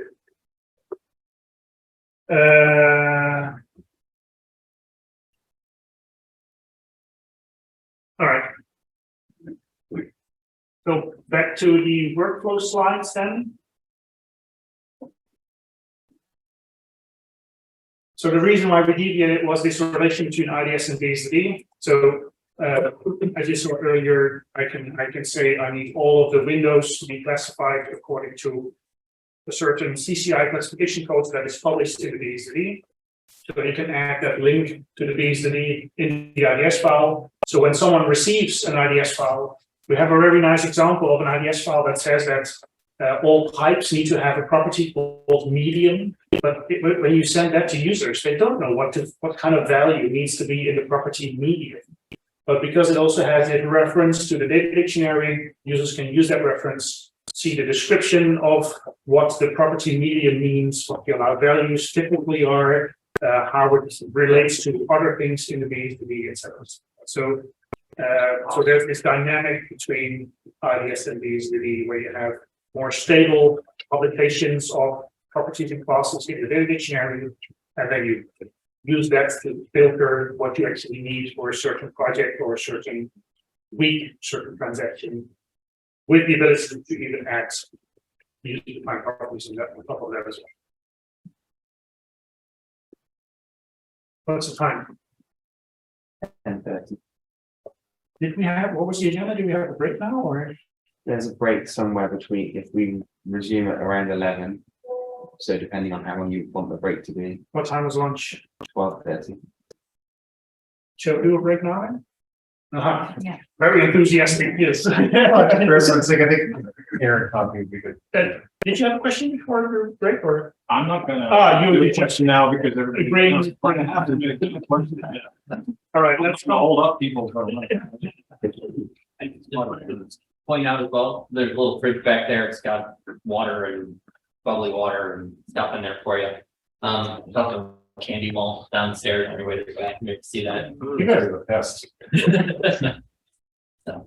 Just to come back to your comment that you don't want to keep the rest of the group because of your questions, don't be ashamed. This is actually why we're here. So to ask these questions, everyone else have these questions as So well. now it's no longer my fault. You're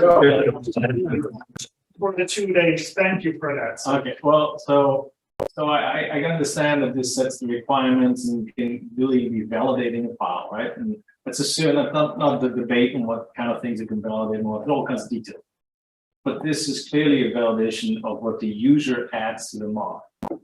As a vendor, I start thinking, okay, what this part can be automated, right? Because the user editing properties, they're gonna add more work. right? There's gonna be a lot of work that is gonna put on the designers to add all these new properties that they never had to add.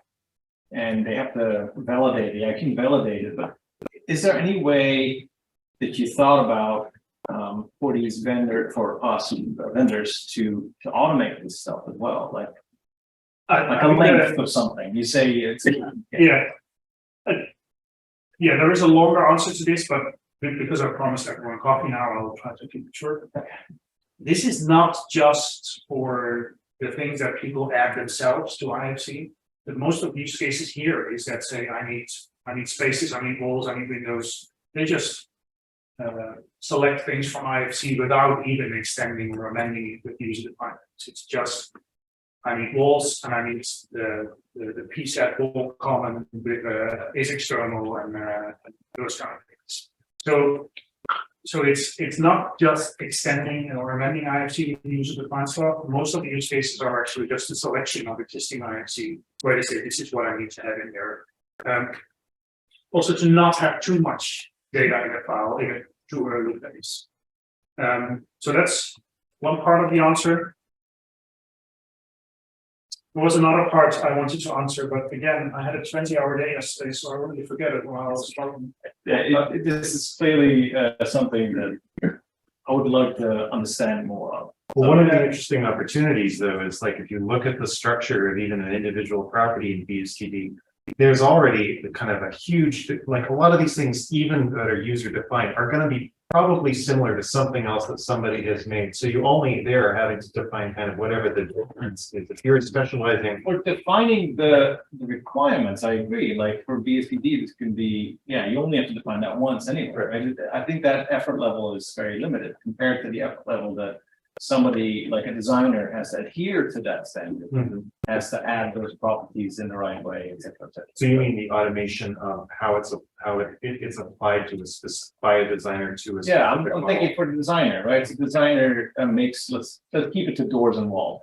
I mean, there's a lot more complicated things, but like okay, so now you made a door, and the door has to have all these properties. Like, how do I know that? Well, our application needs to be somehow smart enough to add these properties empty for you or something, and then know what the requirements are for them. But you still have to enter them every single time you make a door. Or, I mean, especially with properties that are things like length or volume or surface or something, they should be automated here. Well, how does that work? Yeah, I think there's a couple parts to that, right? So there's the basic idea, right? Which is IFC, check it against the IDS. Yeah. And that's the whole, I guess, ask for forgiveness or something, right? Like it's too late. Right. But I would imagine that a more complicated work was exactly that word. The magic is what start, right? On that. Like I would think that you would start your project with a template that was built against one or more IDS. Sure. Right. So yes, that template would be pre-populated with certain things. And in my mind, we use the word property, but there are 10 different types of property. I mean, the simplest ones I can think of are, okay, this is truly something I've typed in that is a human readable thing. Right. And then there are calculated things. So yeah, like no one should have to type in the length or the height of a door. Right. That's should be on your software or somehow done. On the other hand, copyright the name of this door. I don't know, you can come up with 1,000 examples. Yeah, you have to type that. But that's what I would think that in an ideal state, a user would at any point in time be able to say, here's the information I expect from you. You need to fill it in or somehow ensure or ask your BIM manager to give you a macro or something to make sure that's there.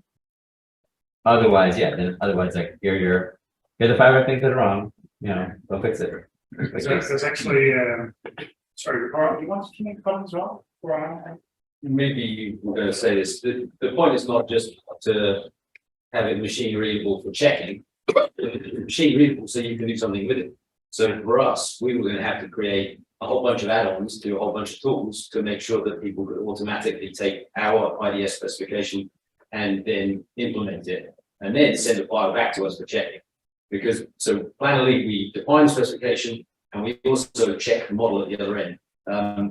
Instead of us developing a Revit add-on, etc., we're actually working with people that already have them And we're just gonna say, we send you the IDS and you use that to basically inject all the properties that are being requested. So that they are placeholders rather than it being an additional set of steps for them to understand and then to implement. So it's kind of like into a workflow. And for us, I mean, that's magic. It takes a huge amount of development work off of us and puts it on the right people. And just from a communication perspective, having that is great. No, don't go there. I remember the second part of the answer I wanted to give. And this is also something that is interesting for the vendors because we've hired Claudio Benci, Italian guy that now works for North Cumbria. He was very active in the IDS developments, and he's creating like a development kit, a library for other vendors to implement in their tool to check the IDS, but not check an IDS file against IFC, but check an actual IDS XML file if it's valid. Because it's not just the schema that you need to comply to, it's also, we saw a lot of examples already during testing where people say, okay, I need to have this IFC entity with these IFC properties. But then they got properties from IFC 4 and they linked it to an IFC 2x3 entity that didn't have those properties.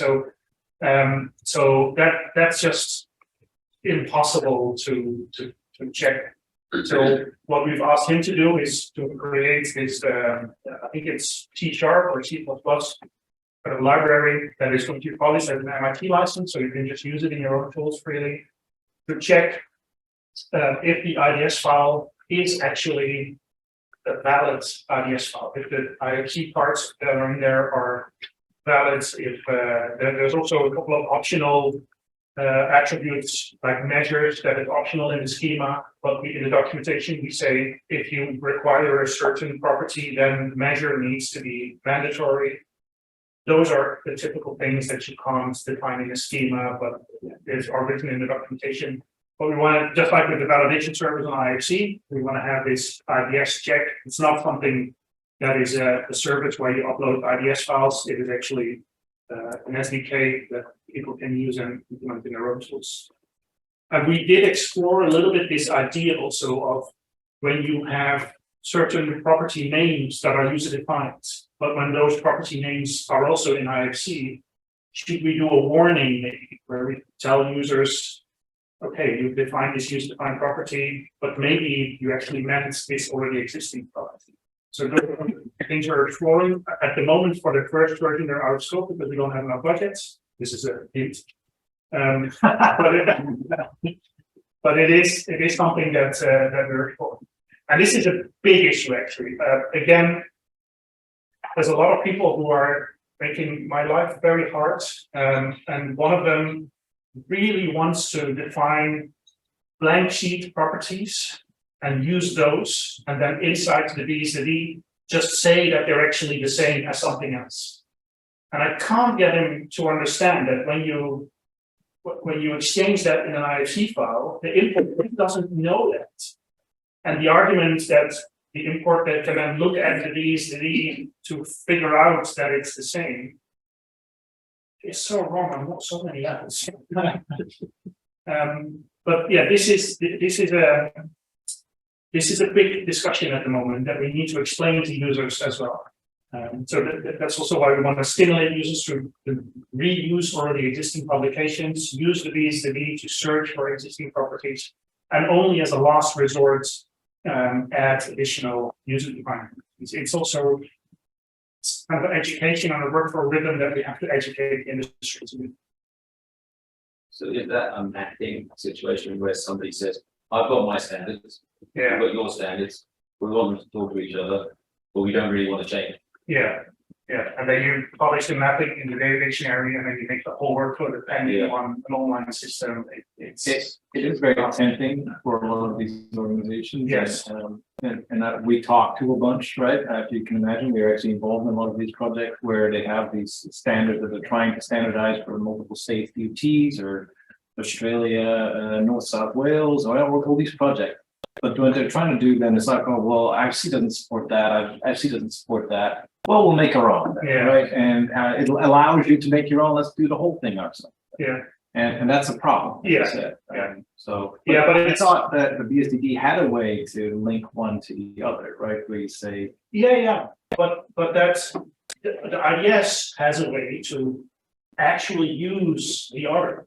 So you can create your user defined first and then say it's the same. You can just say, I want this ETIM property or this actual property or whatever. Do you see this as a technical or primarily a cultural? I think it's primarily cultural.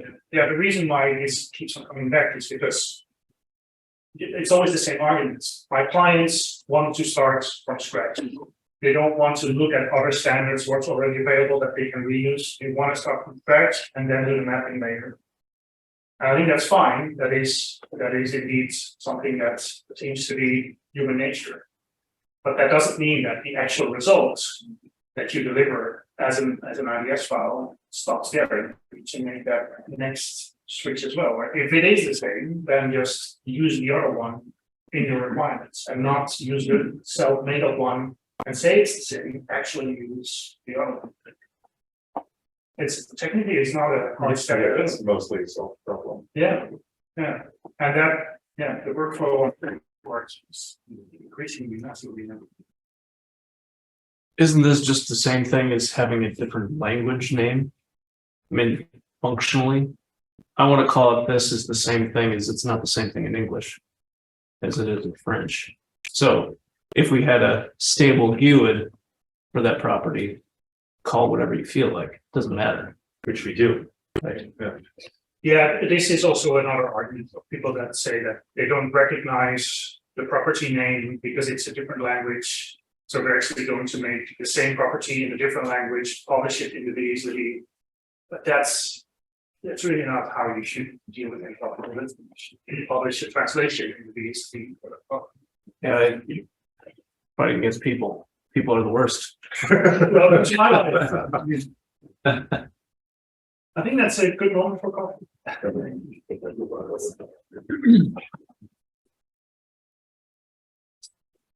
All right. Sorry, I still had to send a picture to my sons about the candy dispenser. They're going to bed now. They wanted to see it before that. So we have Devin and Clive. Shall we just gradually start already? I think you'll drop in, right? So yeah, on workflows, I think the most significant one with the most kind of questions is this IDS, BSDD, and VDs ones. We covered most of that. So then you have this authoring of data. Yeah, of course you start with an IDS in that case, but authoring of data also authors can have significant benefits from the BSDD. I'll show you that tomorrow. But this is the normal flow where you generate data and export it to IFC. And then you do the validation of the IFC. We'll talk about that in the validation service and BSD tomorrow as well. And we have this overview of which use cases touch on which kind of standards and services and which box are where. So again, this I think the link is shared so we can watch that back. So that was the workflows part. I think we will be coming back to that later today and tomorrow as well. Just as a quick overview, I think we covered the most important questions with IDS. To wrap up that part, any questions there? All right. So the next couple of slides are status updates. Like we actually said in the agenda, will probably be after the break. So I have these status updates on a lot of these abbreviations, and then the rest of the time before lunch is for Alexa to present AASHTO Bridges and Structures project as the voice of the customer on what's going on. So I'll try to wrap up here quickly as well to make sure we have enough time for the discussion there. Yeah, so status update. I just have a couple of the abbreviations, one slide each. So status on IFC 4.3 is that it's currently under voting. There's the DIS ballot started on February 20th. It runs until May 15th. So every participant of ISO and liaison organizations are allowed to vote. The voting is not public and we don't see the results of the votes until May 15th. So it's not, if someone has already voted, we kind of see progress on the votes. Everything's closed and they only kind of open the box on May 15th, also for themselves. So this is a very serious process. People that are voting on this can also make comments with their votes. And depending on what kind of comments are coming out in May, the process can go in 3 different ways.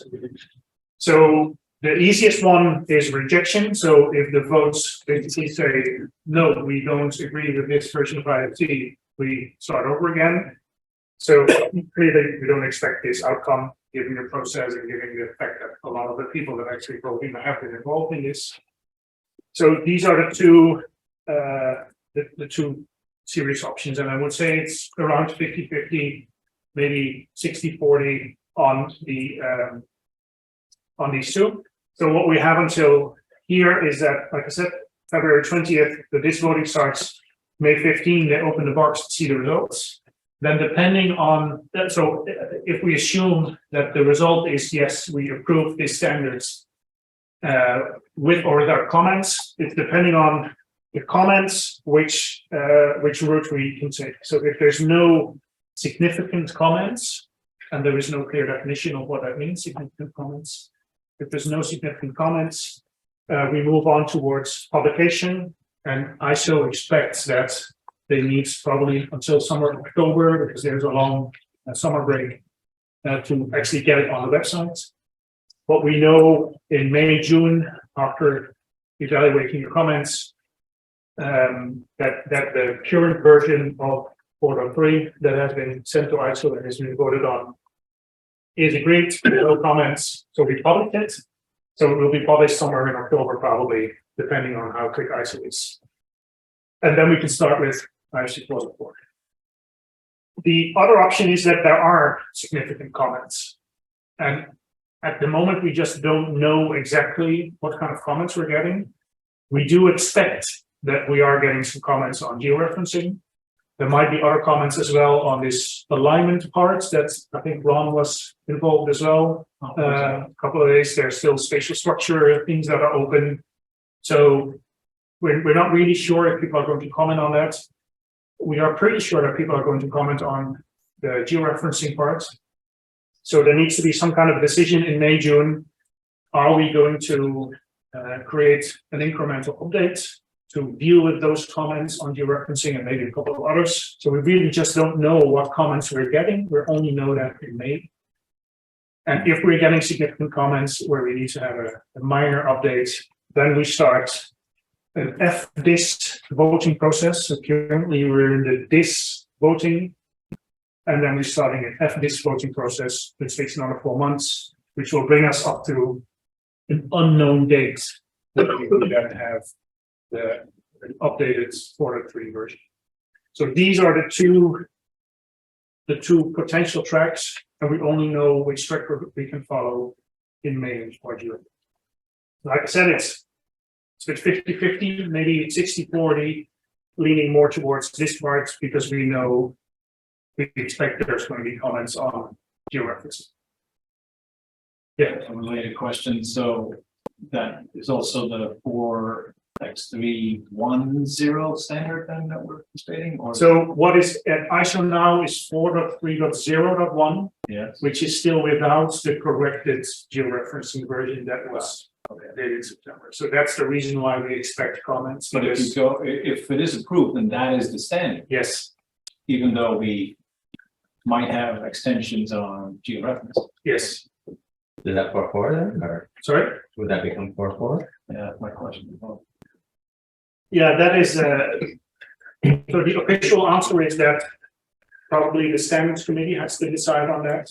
Are we going to do an updated 4.3 on top of ISO that we then also use for software certification? Or is the most easy way to just go through this updated cycle process again, where we have the ISO version and the official version the same?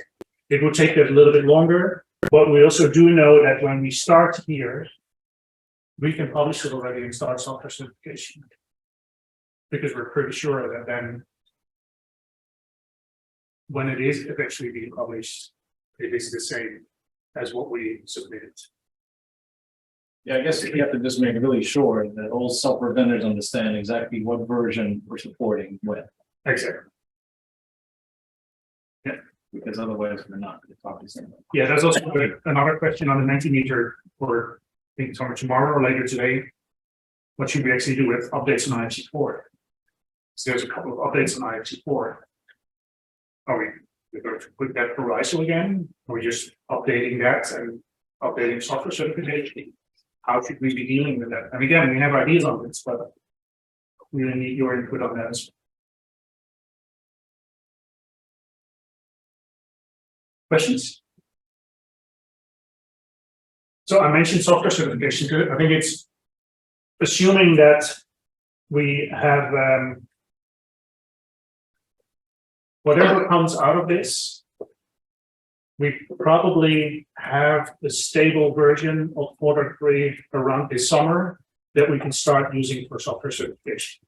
So even if this is approved and we have this extension on georeferencing, or if it's not approved and the extension on georeferencing is going to be included in an updated FDIS process, somewhere around July, August, somewhere around this summer, we know what IFC 4.3 is going to be, and we can start software certification. I think that's also good to realize. So what you're saying is that if it goes to that yellow process, I'm going to call it yellow process, there's not going to be any new issues they find. It should only be constrained to the issues they have found in this process and then resolve it. Yes, we're actually not even allowed to add things like tunnel, for example, because that breaches the scope that has been set somewhere here. So that limits the. Yeah, so it is a limitation of the comments that comes out in May. Yeah. Yeah, but and so like I said, we don't know exactly what comments are coming. We can also declare some of the comments as out of scope, where we say we don't do that in 4.3 now, we're going to do that in 4.4. So it's a little bit, it's not a little bit, it is also up to us and the standards committee and the community to decide which direction we're going to take here. And once it becomes an ISO standard, how long does it stay standard? I mean, it's a silly question, but like, we don't want, like, the worst thing that could happen for, again, talking for vendors and probably everybody else, is that 4.3 is a standard and oh, now 4.4 becomes a standard next year, Yeah. and then 4.3 is no longer necessary, etc. No, I think the IFC publication of ISO doesn't have an expiry date. Some ISO standards have 5 years or so, IFC doesn't. But we do already know that 4.4 is also going to be updates of 4.3. That doesn't mean that 4.3 is then retracted. That's still there, just like IFC 4 is now still there. We do software certification. 4.3 will also still be out there for the next at least 10 years, probably. And 4.4 is, as we know now, an incremental update of 4.3. I mean, the step between 4 and 4.3 is huge. Between 4.3 and 4.4 is not that big. And most people it's also not an excuse to wait for 4.4 because the bulk of what is in 4.4 is alignment, georeferencing, everything that we're doing in 4.3. So you need to implement 4.3 anyway if you want to support 4.4. There's no reason to wait for 4.4. On chat, there's a comment that we can't see the speaker. Ah, good. Yeah, it's not an interest. Yeah. Wondering who actually wants that. What's about design? Yeah. Any other questions? Yeah, so we again, this picture is created for communication with the community at the Road Summit. So the first feedback we had is that this is unreadable, so the colors will change. You will see updated versions of this. We also had to add some kind of a point here where we say this is where software certification starts, because we also don't really have enough committed resources yet. That's the reason why I'm telling you now. So somewhere around here, we do know what the stable version is. It might be It might be something that's already published, or it might be something that is going to be published, but we do know the fixed version at around summer. And that's also where we can start talking with the validation service. Anyone else? Trying to keep time for Alexa. Yeah, and then these implementation levels or MVDs that we already covered earlier. So we have reference view, which is pretty similar to the IFC4 reference view, because it does not have alignment. So it's basically the same set of concept templates and implementation and geometry, just with more options to have properties and entities. Alignment-based reference view, we still need to clarify some issues which are on the agenda also for tomorrow. And we need your input. And then again, design transfer view, currently not enough commitment from stakeholders. There are some clients that afterwards, what they really ask is to have better imports on these things, but for some reason we want them to ask for design transfer view, which is something different. So it's a dormant challenge. Yeah, we covered this already this morning. So 4.4, mainly tunnel, which is contributing. There's a huge number of additional entities and property sets, which do not impact most implementation significantly. There are 4 topics that are on a more shared level of IFC. The most discussed one is the 3D grids or voxels, whatever you want to call it. There's also one where 2 different things collide. There's a third one on georeferencing that might get an update from tunnel as well, but we already have that in scope. I think there's a 4th one. So no real significant changes on 4.4 on what you need to implement and support it. Most of it is entities and properties. There might be some other changes as well. Other projects, I know Ports and Harbors is going to tweak their property sets a bit.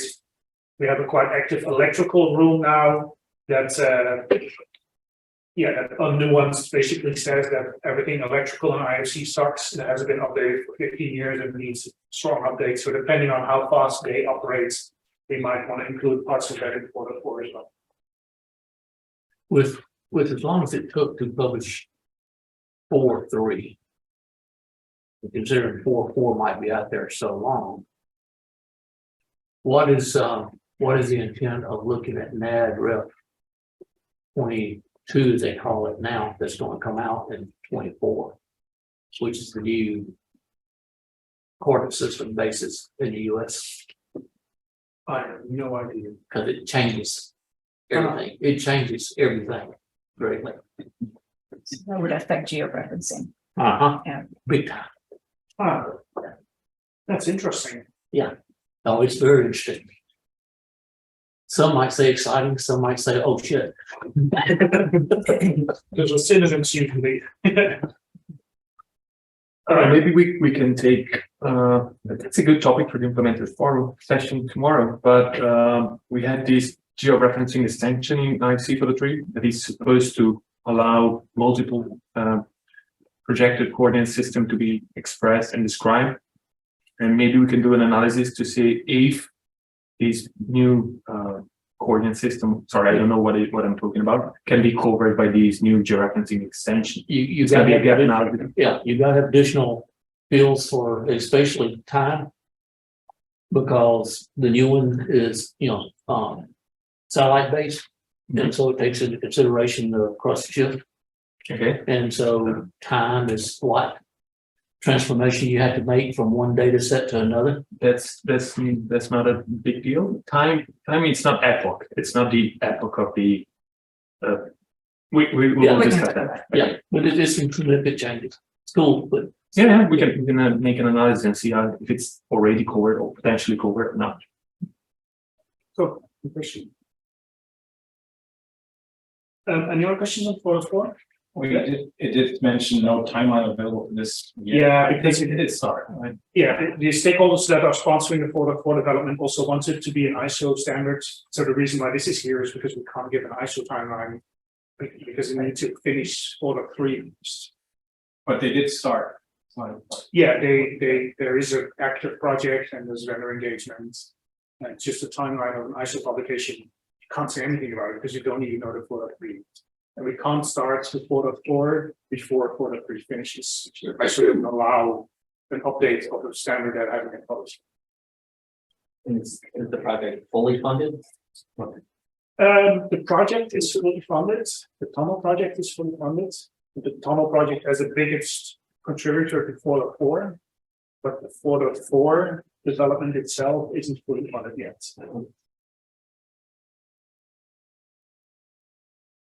Right? Yeah, then IFC5, that's, you're gonna solve that all this afternoon after lunch, so that's wonderful. Software certification is also something that has been a topic of discussion. So we have this new validation service, and the idea is to also use that validation service to give people and users and vendors insight into capabilities of software. I'll talk a little bit more about that tomorrow as well during the session of the validation service. So we have these 3 different tracks now that we call on validation and certification. So one is just validate, is your file correctly IFC? It's not really certification, but it's just checking the IFC file. The second one is we have a validation service that has been checking a lot of files from a certain vendor. So we have metrics on the performance of that vendor because we have a lot of files. So we can publish those metrics as an insight to or users to be able to evaluate if the tool performs for their specific use cases or not. So a lot of open questions there, but that is, that is the second track. And then the interesting part there, I was actually talking to Angel during the break, is that because it used to be with these big MVPs, it used to be either or. So you either support one big set or not. And with this system, we want to give a lot of more flexibility. So there's a lot of vendors that, I'm not sure if there's a lot actually, but there are vendors that support alignment really well for Venetian bend and sinus things, but not for the typical alignment of the Japanese high-speed rail stuff. So the validation service would make that very clear. So what parts are being supported by a vendor, what parts are not, without having to formally define them and then give some kind of a stamp towards that definition. It's much more a granular, flexible thing, but it requires a certain amount of files to have, to be able to show those metrics. So if you only have 2 files, you can't make any conclusions on that. Yeah, so I mean, the way that IFC is still very flexible in what the user can create in there, and also the way that a lot of our design software is very flexible, would make that the onus on making a valid IFC file is not just with the vendor, it's also with the user. Yes. Yeah, but those are the kind of things that we think we can cover off. Partly by this sensible defaults, where we say, well, this is not an error, but it is the recommendation to the user, because the validation service is first of all an end user based system. You upload something, you get insight, is the file valid or not? So maybe the file is valid, but the way you decompose the bridge isn't according to the sensible default. So we educate the users, but those parts are also they're not going to be influenced on the metrics that we share on is this certified or not. That's actually a nice bridge to this third track, that is the use case based one. So if someone says, well, this is our use case, this is how we need to do the position of a bridge in our country or whatever, and we need vendors to prove that they can do this kind of special Italian thing, I think was one of the examples as well. Then you apply for a use case based certification. So then you need to define the use case first, and vendors are going to check against that use case. That's basically how the current system works with research. You have an MVD, which is basically a use case, and then certain unit tests are being produced, You have to prove that you can actually produce those kind of files and then you get a stamp. So that use case part certification is very different from the more generic, you support IFC correctly, no matter how users screw it up. Okay, I need some clarification on that. Okay, tomorrow. Well, just on what you said. Oh, okay. Briefly, I understand that obviously a user can put a wrong value in for something which would fail an IDS check. But presumably it is on the software vendor to make sure that a poorly decomposed bridge doesn't make it to an IC443 file. But like we're not going to allow our users to do whatever they want and put an IC, and if someone says this doesn't make sense, like, well, talk to the dude who made this, right? Like, Well, then we have to define exactly what is on the owners of the vendor and what is on the owners of the user. Yes. Because there's going to be users that want a lot of flexibility in what they can find in their files. The question is, I have all kinds of questions on the user interface of this alone, right? Because of course, a lot of design software doesn't actually have the semantics that we need to generate all the semantically rich data that we are talking about. And then to have to support that for multiple versions with multiple certification levels, et cetera, becomes, well, quite an only task for a vendor to implement. 100%. I completely agree. You're talking to someone with experience. Yeah, I mean, okay, I'm not gonna name names, but let's say I was in a room at a buildingSMART meeting. Yeah. And there was someone complaining about our software. Yeah. Name Arno. And the reason they were complaining about our software is that there was another software that would allow you to create stair flights. I was in that room as well. You were there. I think I was in too. With all this room. That would allow you to create stair flights. Right. And I said, that's really nice to allow you to create stair flights, but stair flights can't exist without a stair container. That's just the definition of stair flight. What they're doing is flexible and wrong. Yeah. Right. So is buildingSMART saying, yeah, that's all right. Go ahead, create flexible wrong things. Right. I think we as a community and buildingSMART need to say it is not okay to create something flexible and wrong. Correct. Yeah, I think this is actually a really good example because IFC doesn't restrict that, but the MVD does. So what we're going to do in this validation service is where we say, okay, this is correct according to the IFC standards, but the sensible default that we agreed on says that you shouldn't be doing this. So the user gets a warning. So do you really want to do this? Do you really want to deviate from the sensible default? Then it's fine. You're allowed to do that. But we really do. Yeah, the sensible default is to have a stair flight connected to the stair. That's fine, but if it's a warning, then you're saying that it's okay to have a stair flight that's not connected to the stair. Yeah, this is one of the questions I have for you as well. How should we? Which words should we use to warn? Is it a warning? Is it? Yeah, I'm okay to not have this discussion now, obviously, because it's not the right time, but I think that's a critical. Yeah. Like the whole IFC4 100% certification, right, was around the concept that no, you can't do anything wrong. And coming up to something else that happened with us recently, we just, after decades of being at, export material properties, right? So IFC material gets material properties. Someone looks at it and says, great, this works in IFC4, doesn't work in IFC3. Why doesn't it work in IFC3? It's like, well, because material properties are explicitly disallowed in the IC2X3 coordination view 2.0. So I was very tempted to say, just, let it happen anyway. But then it's not a standard anymore, right? It's just whatever you want it to be. And that means someone then has to support that on the other end. Well, why aren't you showing these material properties? Well, it's an IC2X3 coordination view 2.0 file. They're not supposed to be there. Yeah. Well, but you're wrong. They are here. I can see them, right? And then we just keep enabling bad files. Yes. Or we keep enabling a standard that's not a standard. Yeah. Yeah. This is exactly the right discussion that we are going to have tomorrow. Okay. How much time is still left for Alexa? An hour. Good.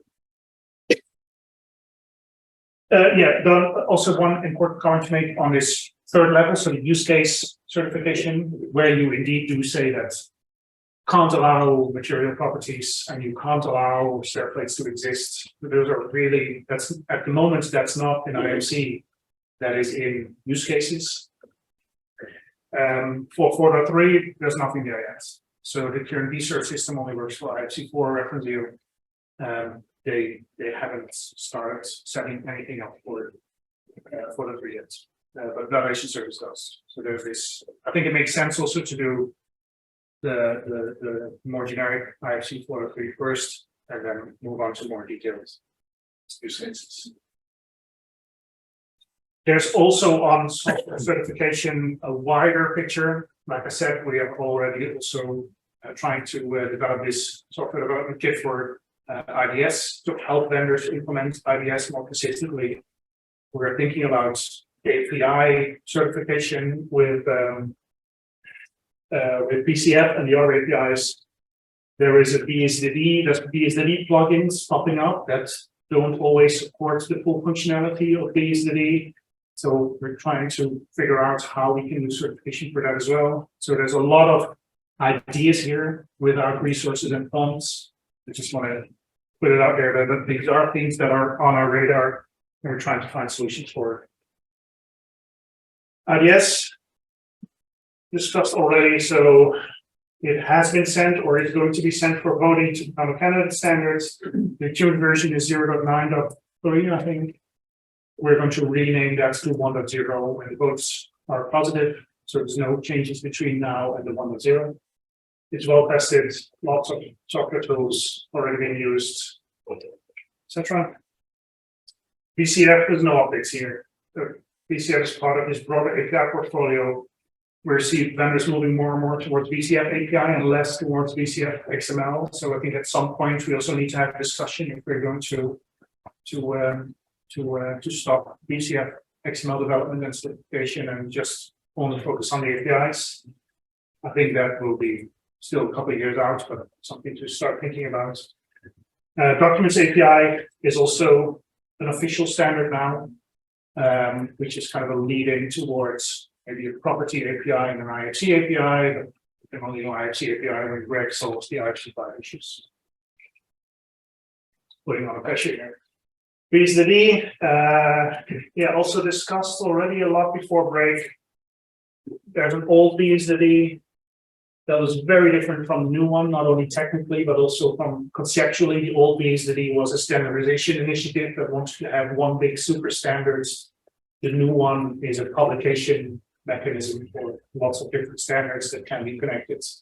This is principally very different, which has a huge impact on how it's being used and adopted.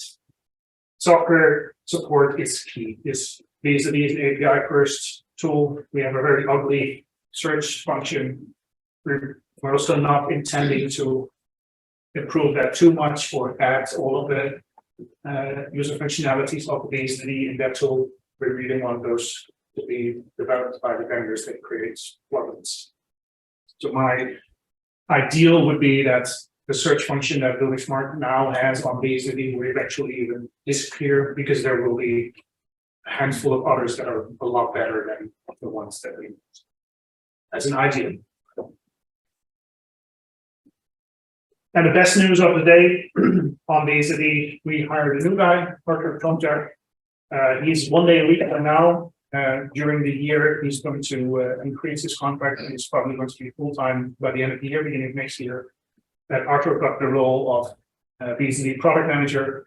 He was also involved in the IDS developments, so he's perfect to also make this link between IDS and BSDD. So if you have any questions, just feel free to email him directly or use his support email address. This guy is amazing. He's got all of the answers and he's very fast in reacting as well. So because he's only 1 day a week, it did make a lot of sense for him to come over here and have lose 2 days of travel and then 2 days here. That basically costs him a month of work. So you're now stuck with me doing the BSDD presentation tomorrow instead of him, but he would be a lot of fun. Just feel free to email him. He's very supportive and very helpful. Is he also the contact person for any development questions or something like that? Yes. Yeah. So we have the API is published on Swagger. I can share your link as well. We have an actual developer called Eric Lars who did the development. It runs on Azure Clouds. But he's the first point of contact. Arthur develops himself as well as a Python programmer. So he can do 80–90% of the questions already, and he's responding a lot quicker than Eric. But for the most difficult questions, Eric is like second tier as well. So when you email to BSD support, that's actually a mailing list, and your question then goes to Arthur, to Eric, to myself. You're removed. My spam, yes. My spam folder again. Yeah. So that's the quickest way to get an answer, but the best answer always. Yeah, and then the use case management service. I think this is the last slide. It's up and running. You see on the buildingSMART.org. I always presented this as a publication platform from buildingSMART to share best practices with others, or to find best practices from others if you don't want to start from a blank sheet. But that's actually quite a discussion and a debate going on now, if this should be just a publication platform or a co-creation platform where you go in and you search the BSD, create your IDS, export it, test it even. I will rephrase from sharing my opinion on this. Maybe it's interesting for you to know that this discussion is going on now, and the vendors obviously have an opinion on it as well. But if you have an opinion, we'll share it. It is more and more an integrated part of the solution standards program. So everything that the rooms produce, we are now stimulating, I think even borderline mandating for them to publish that on the UCM instead of PDFs everywhere. It's currently focusing on increased usability, and like I said, this co-creation part of it is moving them to experiment also with creation of IDS, searching these to the. I hope there's not too much questions on this. Oh yeah, there was one slide more. We have this software implementation database. So how this usually went is that people emailed us and say, hey, we now also have support for this version or for BCF or whatever. And then we changed the table and it was published. So you see a lot of tools that have 2x3, 4, 4.3 BCF and BSD support. It's just a yes or no. This is kind of self-declared. Apparently, there's a lot of users who actually search this and use it. There's also a lot of vendors who make a point of being there. So we decided to actually take this more serious. So we are currently in a transition phase where this is going to be a self-service portal where, as a vendor, you can log in and you can change your own entries. And it's also not just going to be 2x3 and 4. We're also going to have these MPD levels in there, BCF versions, etc. So this is going to get a major overhaul. It's going to be much more extensive and therefore probably complexer as well for end users. But it will still be self-declared. They can be verified and all of it. Yeah, it's going to be verified if the person that put it in is actually a representative of the company. So it's not that Connor is. Remember, there's no IC whatsoever. But that's the only verification. We're going to verify if the links that are being provided work. But yeah, it's also unverified, self-declared. We want to keep it that way because otherwise it jumps to certification relatively quickly. So we have this self-declared and certification. But self-declared, yeah, it's just going to be much more clear that it is self-declared. Also going to add the name of the person that declared it and when, instead of this, whatever it is. Would certifications eventually make their way back here? Or no, currently we have 2 pages. So this list and the list of certified. Totally. It's really 2 different lists. Yeah, otherwise it will be more confusing there.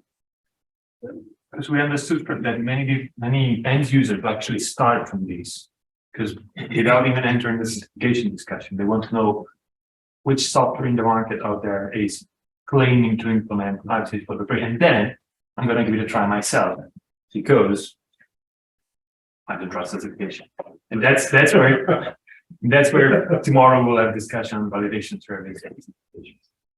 The main entry point is this one, so it makes sense to keep it that way. Yeah, so I was actually hoping to announce, look at this because we copied it already in the new system, but we got a delay there somewhere today. So it's an announcement that it will be coming. We'll be emailing all of you as well. All right. Yeah, then there's a lot of other things going on as well. Not enough to cover in 2 days, so please just feel free to just email us.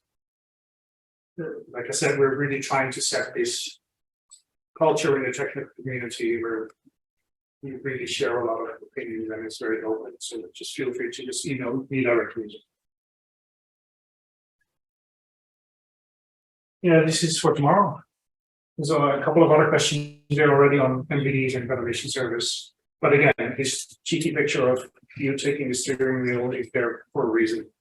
That's really the culture we're trying to set here. This is not the updates from buildingSMART part is gone now. This is it. The rest is really up to you.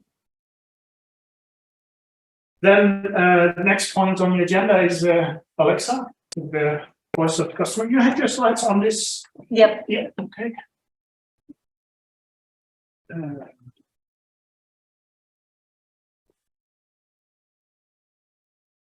Yep.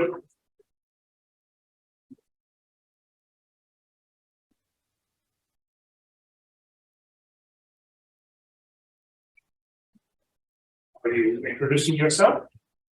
Introduce me. Ah. I can introduce myself. So Alexa Mitchell is HDR and project lead on the team for bridges and structures from AASHTO, involved in pushing the limits of what's human possible from our data modelers to get IFC 4.3 to a high quality level, and also implementing that specifically for the renovation structure project in the US, even adding AASHTO specific properties as well, pushing us to come up with our software certification program. So Alexa is the perfect example of what we expect you to do as well. Push us to what you want, because that will eventually improve the quality for all of us. And I think the presentation on bridges and structures is just a fast update, right? Customer requirements. We got it. We had it. Yes, exactly. Is it not sharing the right page? It wasn't.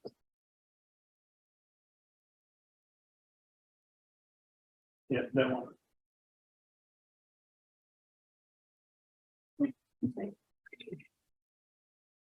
Right. Okay.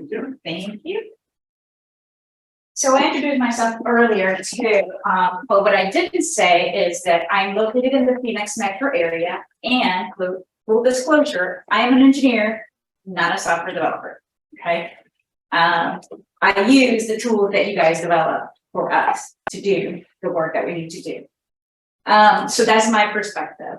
I do have a DOT background. I worked for the Missouri DOT for over 16 years before I went to private industry. And I have deployed a lot of technology over that time that I was at the DOT as an owner, and working with many of you guys.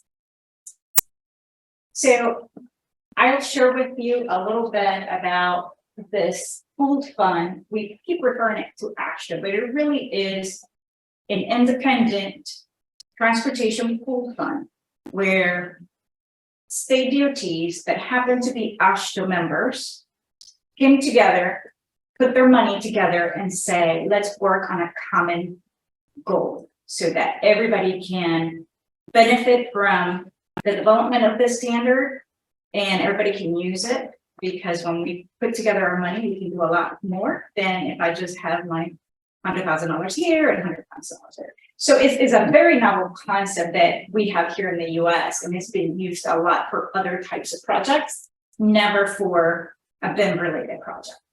So they are setting the stage.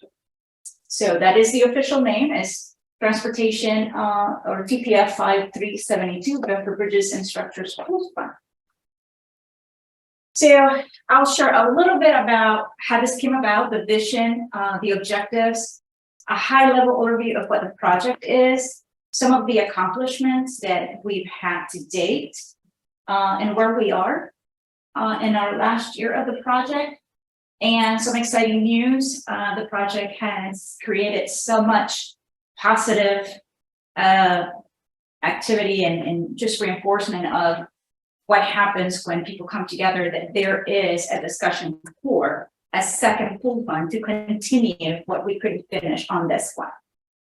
And then, of course, you can ask me questions and you can ask me questions as we go along as well. So AASHTO is the American Association of State Highway and Transportation Officials. And that's the only time I'm going to say that. But AASHTO is a standard organization and a lobbying organization for state DOTs and the territories. And so DOTs pay membership to be part of AASHTO. AASHTO then works with the different subject matter experts from the DOTs through committees, volunteer time, to develop all the standards that we use today in infrastructure. So from roadway geometrics to bridge design type standards.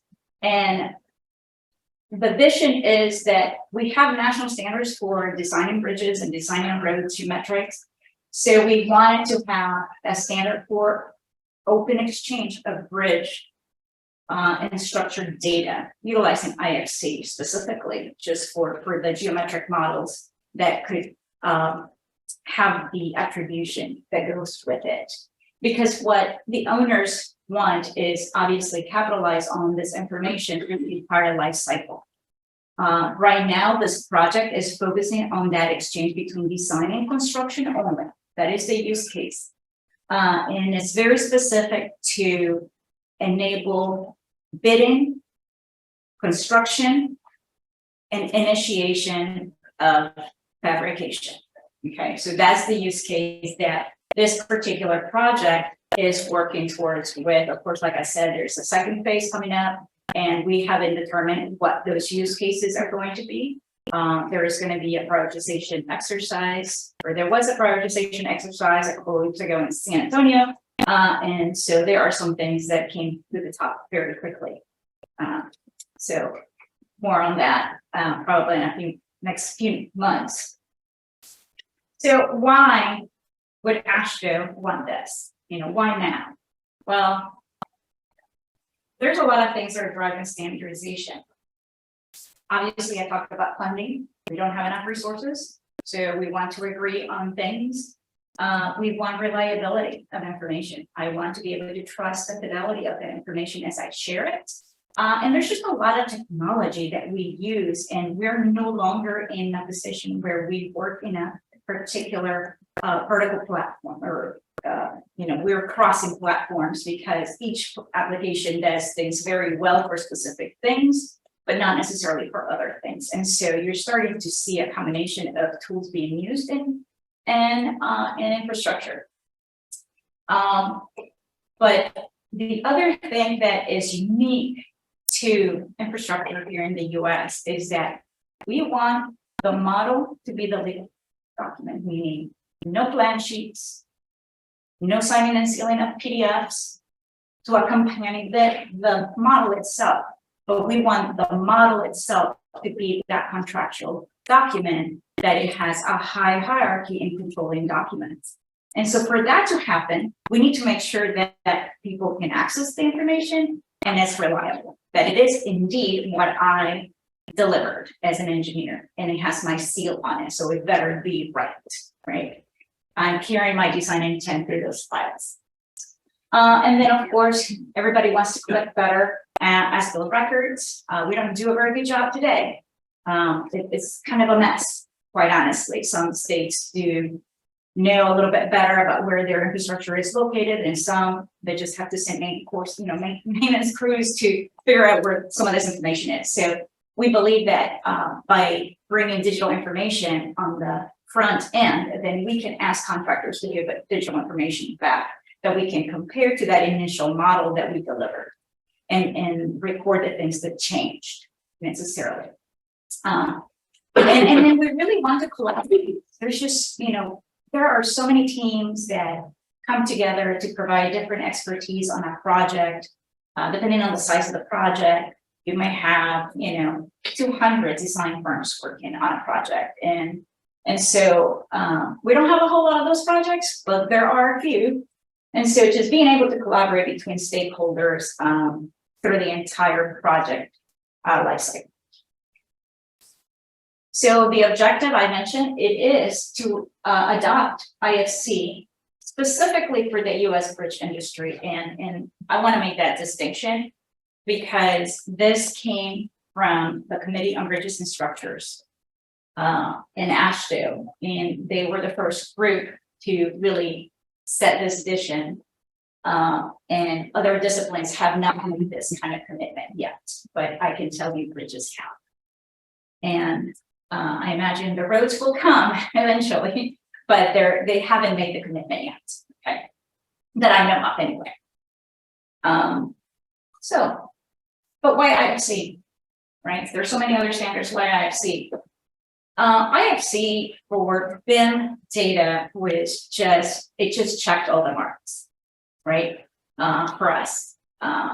And so we wanted to make sure that we had governance of that standard, because in transportation, we have tried to implement Trans-XML years ago, but it wasn't governed, it wasn't maintained, and therefore it just died because it was completely a volunteer effort between state DOTs. And then as people moved and left the organizations, the projects just died. So we have limited resources. Like I said, AASHTO is a volunteer organization. Everything they do is on their own time. And a lot of the people on those committees are already directors of design, directors of construction. And so they do have a big daytime job that they can't be doing a lot of this stuff on their own. But they can guide the process and the governance of what we want. Repeatable process, I mentioned, and long-term sustainability for obvious reasons, right? We want to make sure that we have that access to that data 20 years, 30 years from now. We build bridges for at a minimum of 50-year life, right? So we need to make sure that we access that information in 50 years from now. And there's some bridges that you cross to get here that are probably 75 years old, right? So we want to make sure that we have that long-term sustainability, but also because it is an international standard, is cost effective, right? To maintain, because if we all put together the resources into one area and other countries are doing the same thing, we believe that this is a more cost-effective manner to implement a standard. We do want governance and stewardship from different levels, right? Governance of the content that goes into our standards is by AASHTO, but the governance of how IFC is certified and implemented through BSI. So it's a good relationship there between owner and industry. Like I mentioned, we don't want that additional burden on the states. And more importantly, it provides a mechanism for the entire supply chain. So all of you guys, well, as the contractors, suppliers, and all the people that touch a transportation or an infrastructure project. So what we really want is to be able to, for an engineer to choose their software of choice for modeling. Today, we can't do that because the owner requires a specific software, okay? And so it makes it very difficult to collaborate with people that are not using the same software that we do, but specifically the contracting community uses different software because they're not designing, they're constructing. And so their software is a little different, it's less complex. And so we want to be able to do that. And so what we expect completely here is that AASHTO states are going to start requiring deliverables as IFC instead of your PDFs, is what the vision is, so that they can advertise the project for construction. And one of the things that I like to remind for those of you who are not from the US here, is that most of the projects in the US use a design bid build contract mechanism, which means the designer never talks to the contractor. And most of our projects are that way. And so we have to be very explicit into the deliverables at the time of design, when a designer is hired by an owner to provide those deliverables. We do have design build contracts, but those are just, not, they only apply to the very, very large projects, and we're not building new infrastructure in the US. And so it's very limited. Yeah, and so we want to be able to share that information to the contractor. If it's a model as a legal document, they need to be able to open it and see what I saw, right? So that's what we want. So that's why we're here. Yeah. And could you elaborate a bit more on that? When you import the model and the contractor should see what I saw, what does that mean? What does that mean?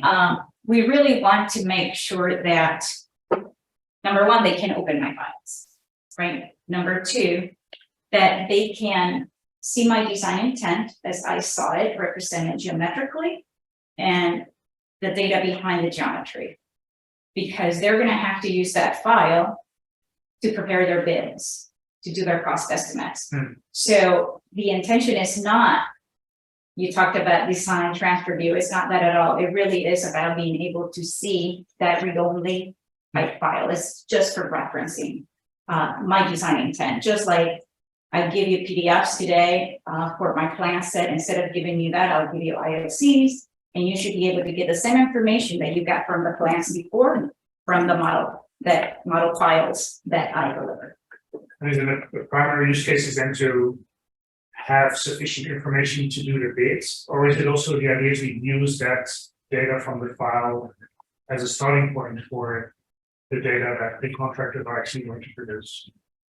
The primary use case is the bidding, preparing the bid, but also to facilitate their construction. That we imagine that they will create their own models, right? Because the methods dictate different types of models, right? So we believe that they're not, well, this is my personal opinion, right? So Alexa's opinion is that there are going to be multiple models. There is the as bid model that I will use to verify that I'm getting what I paid for.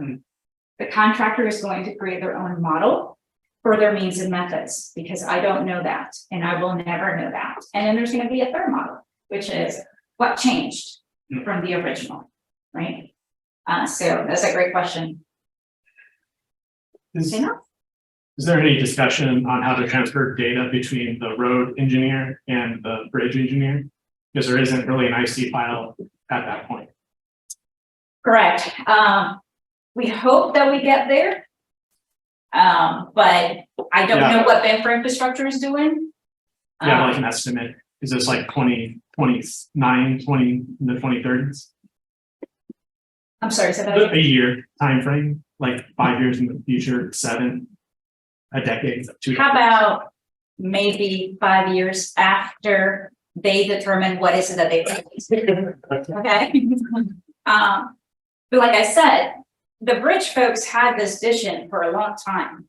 This project is going on 5 years, and it started in 2017 with a vision that someone had. That hasn't happened in infrastructure, and I know they have a pooled fund. Caltrans is part of it. Yeah. So I don't know what the scope of that. I don't know if that is one of the priorities to define the requirements like we did here. So for now, you pretty much have to use the same platform between design, roadway, and bridges. And I see that happening for at least another 5 years. And that's optimistic, the optimistic me, right? 5 years. All right, so like I said, there's a lot of things that happened, and those didn't happen overnight. So we have 24, I think this is an older one, I think we have 26 states that have funded this project along with the Federal Highway Administration, so the US DOT. And like I mentioned, this is very focused on just a data exchange standard. And we want, when we started the project 5 years ago, the outcomes, we wanted 4 different outcomes when we were done. One, obviously, is to develop that information delivery manual, which informs everything else. So, what are the engineers coming to agreement on what are the entities and how those entities, what property sets they're going to have and what properties they're going to have. So that took quite a while, and Connor was part of the project then, so he probably can speak a lot more to that and answer some of those questions. But it was a long, long journey. At the time, we said that we were going to create a model definition. That is no longer the case, of course. So instead, we are going to be delivering on ideas. And we're working with side and trying to understand if the alignment-based reference view indeed has all the things that we need so that we only have to develop ideas. That is the best scenario, right? Is I don't want to create a specific use case and for the same reasons you guys talked about. But if during certification we find out that we have to, then we have to, right? So that's not what we want to do that. And then because we want to make sure this is implementable in long term, the owners want to work with the vendors to help them through certification, right? So this is a partnership between the owners and industry. So we are going to be developing certification materials that we're going to share with PSI that can be used for certification. And that is in progress. And then the other thing is deployment of stakeholder training. How are the owners going to implement this standard? They don't really know. So that's what this project is going to be able to provide is, now that the software supports IFC, how do you implement it? Well, you have to rewrite your standards in terms of what you require people to deliver. Maybe you have to work with your vendors to create libraries that support this kind of information, that sort of thing. But anyway, so very early on, there's just a lot that has happened to put us to where we are, but the project really didn't start until 2019. It was created, the project was in 2017, and it was funded, but it took a couple of years to get all the funds, to write the request for proposal, to hire HDR as part of the team to develop all that. And so a lot of the things on this timeline have changed too, by the way. And so we're in the process of updating it. I just didn't have it for today. I talked about the different states. But maybe it is 24 because I got this from Julie Rivera, who is a PM for this. Like I mentioned, we're no longer wanting to do outcome number 2. And as you can imagine, it's a big team. I'm one of many, many people that are working on this project.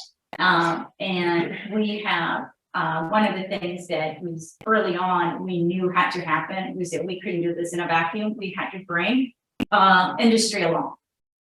And so we've been talking with industry from day one so that they know this is coming. We want their input. I know that Jeff Olet is the one working with the vendors right now. And so he has like annual workshops just to inform where we are. And we are getting to the point where we actually will have some things that you guys can use.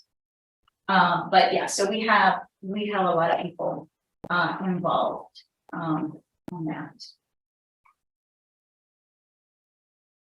So it seems like a 5-year project. You would think that there's a lot of things that we got done early on, but it took so long. And so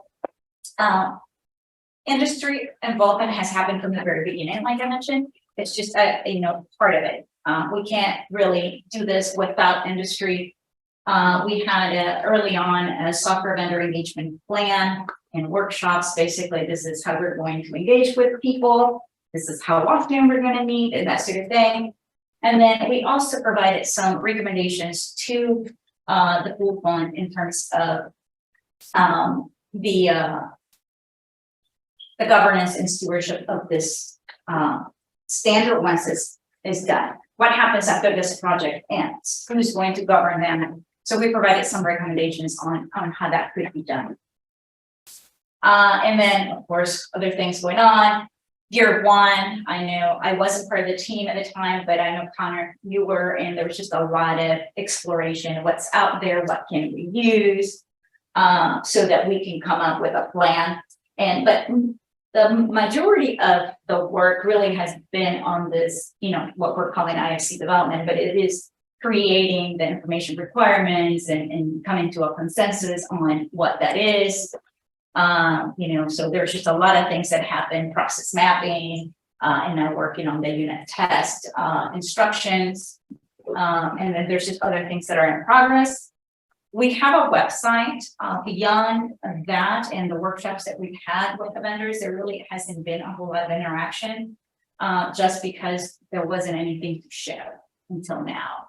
But we do have a website that we have now some links to relatable information, things that we developed as part of the project that are deliverables, but also links to other work that is complementary to this in the US, research that's happened and those kinds of things.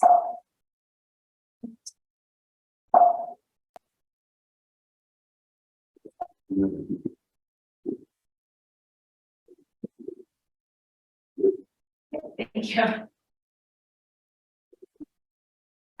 The most exciting part of the project is what happened last year in June of 22. I happened to be at the annual meeting of the Committee on Bridges and Structures where they voted, they balloted this idea, and they voted unanimously. So 50 states unanimously voted to adopt this idea, which now has been published, and you can purchase it from the AASHTO store. But this was remarkable work in terms of what they were able to accomplish, because it is the first US standard for bridges 3D model data. We didn't have anything before, and it sets the tone for any other discipline, really. Now the other disciplines have to catch up to bridges, which as a roadway engineer pains me to say. Okay, so but it really advances that adoption here. We're going to be able to get to the point where we really can rely on the information that we're receiving and sharing, and it sets a clear direction to the supply chain. Because I don't know how many times the software vendor has asked me, are they really going to do it? Are they really going to do it? Are they going to agree on this? Yes, they are. And of course, we want to continue working with international efforts just to make sure that we're contributing. In the past, the US had been silent on that front. So a lot more going on. But we hope that other disciplines follow suit, right? So we'll see about that. Some indirect accomplishments was that through the conversation of the pooled fund, one of the recommendations, of course, was for governance, there's got to be a body as the owner to govern the content of the standard and work with BSI to continue to advance the different open BIM standards. And so they became a member. I believe last year we were in Montreal when that announcement came through. And so they joined as principal members, I think, right? Yeah. So, and they also created, there was a resolution years ago in 2019 that said, okay, IFC is going to be the AASHTO standard for BIM type data, model data. And as part of that resolution, they also created a multidisciplinary committee. So let's see if I can get it right. It's the Joint Technical Committee on Standardization or something. Don't quote me, but it's JSTAN for short. But it has members from data governance, data analytics, bridges, roadway design, construction, maintenance and operation, and I think there may be another, but it is multidisciplinary. Basically, any area that a DOT has a function, they're represented. And AASHTO is also has a representative. And AASHTO, so AASHTO actually develops software as well. And so there is a committee that is called AASHTO that works with their software developers that they hire to continue to advance whatever software they have. So they have a few packages. So they're also represented there. I mentioned we're working with the software vendors. I think we've had some really good outcomes. We have several letters of intent from the major vendors, and so we were very happy that everybody is contributing and collaborating and supporting this effort. Early on, there was a perception that software vendors weren't going to come to the table and play, but that is not been the case at all. So we were very excited to do that.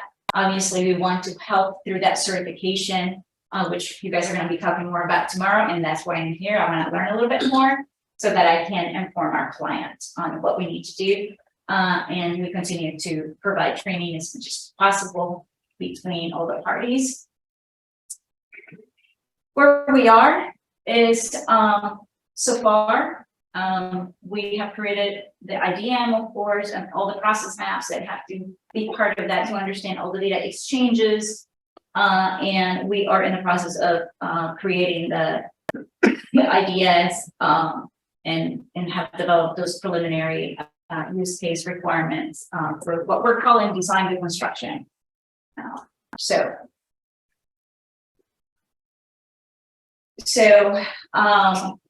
I talked about this is what we want to do. Obviously, we don't want to create another special MVD. We want to make sure that we use and use what is being developed for the ADRV, and on top of that, we'll have that IDS.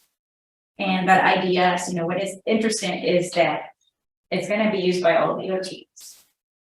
And the other part of the scope of this project is that the bridges that it supports is what we call workhorse bridges in the US, which is the most common, the things that you crossed when you came here, not the big signature bridges. It's just your everyday bread and butter, 80% of the work that we do.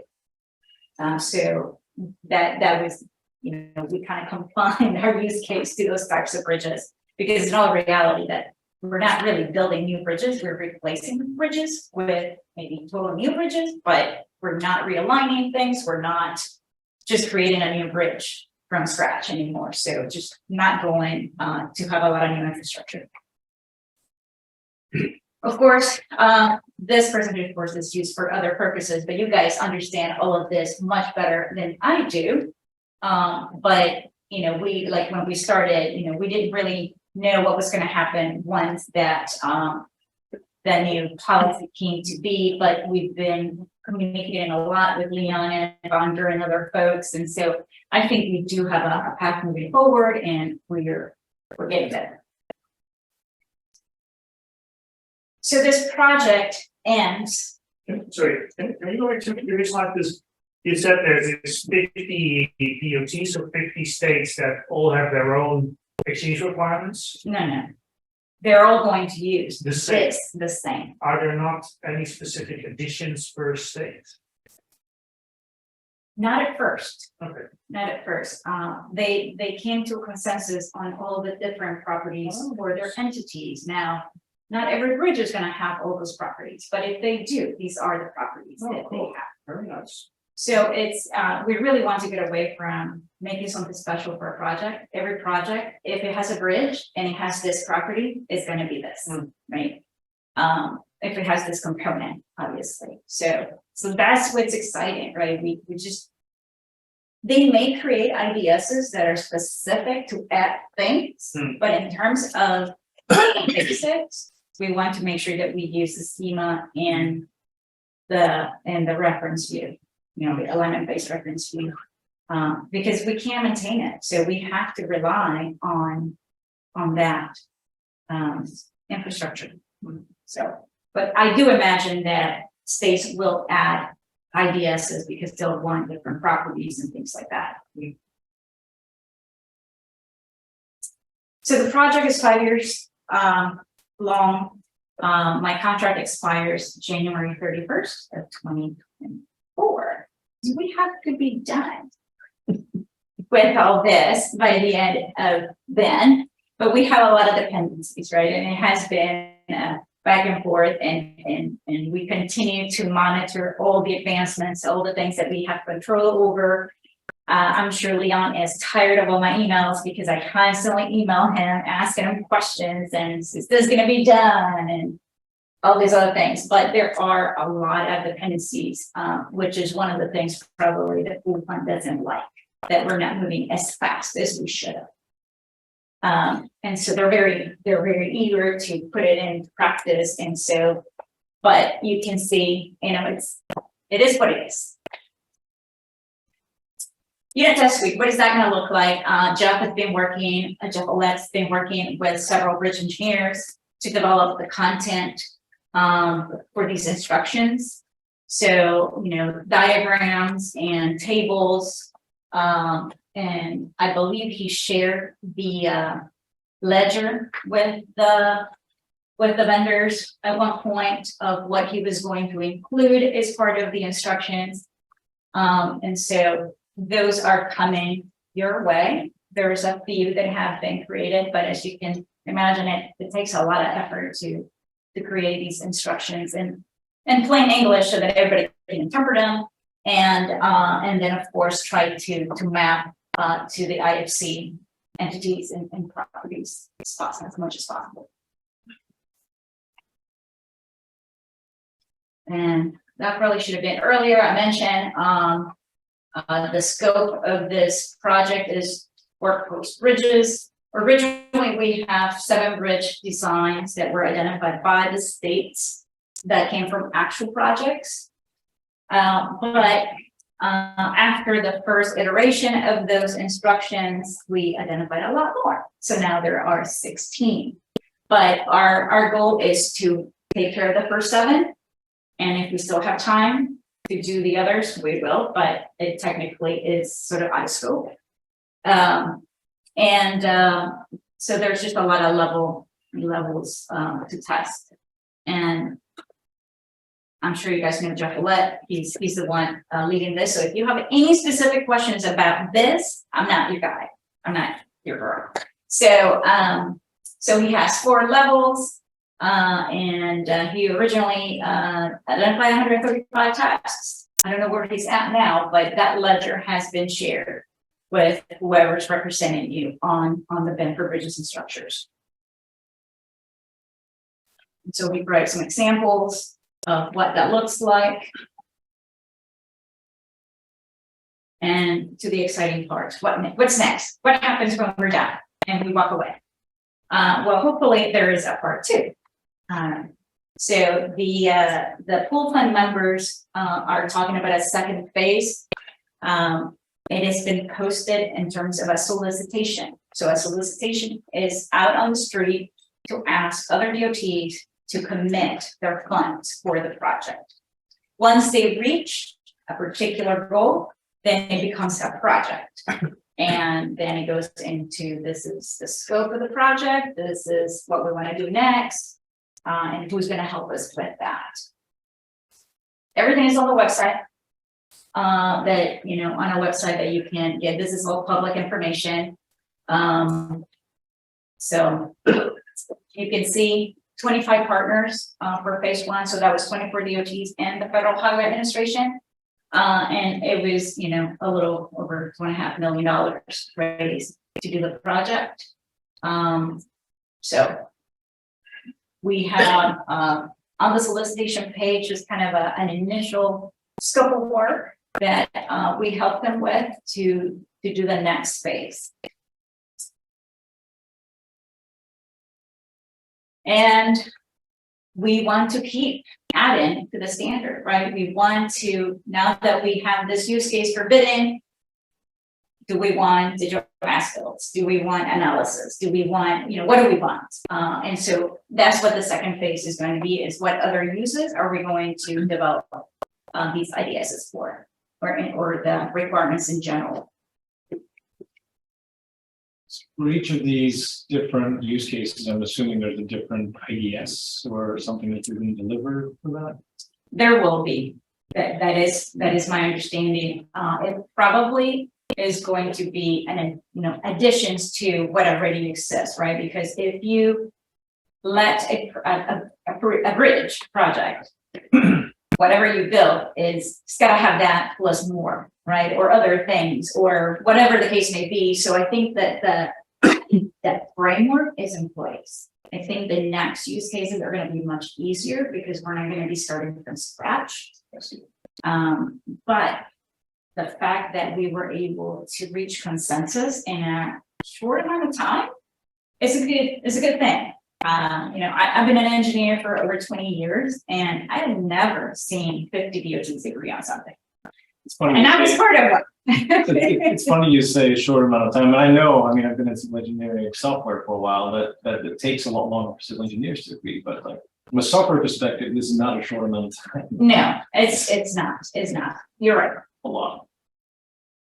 But once we're there, then you kind of can support us. Some ideas that we're talking about on the phase 2, one of the things that is important to understand is that it's not just about IFC, it's not just about the data exchange. Phase 2 is probably going to have other things, and being able to help designers model correctly. And so we have 4 categories of tasks that could be in the phase. Obviously, national data standards, data dictionaries. We are producing a data dictionary that we hope to upload and use the WSDB service. That is the outcome of that particular task. It is quite underway. So we would like to have more of that.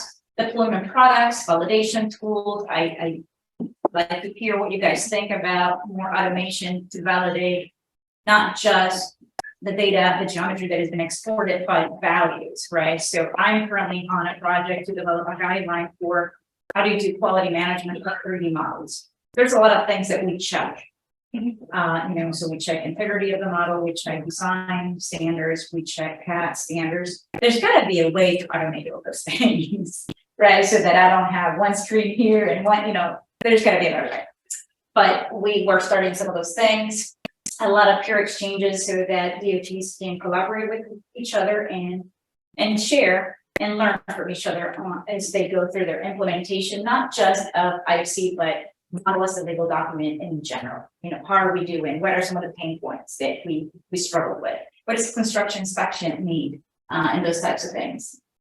Outreach activities, obviously, we want to continue to work with BSI and the at-large community, and implementation support. And one of the elements that I didn't talk about was this return on investment.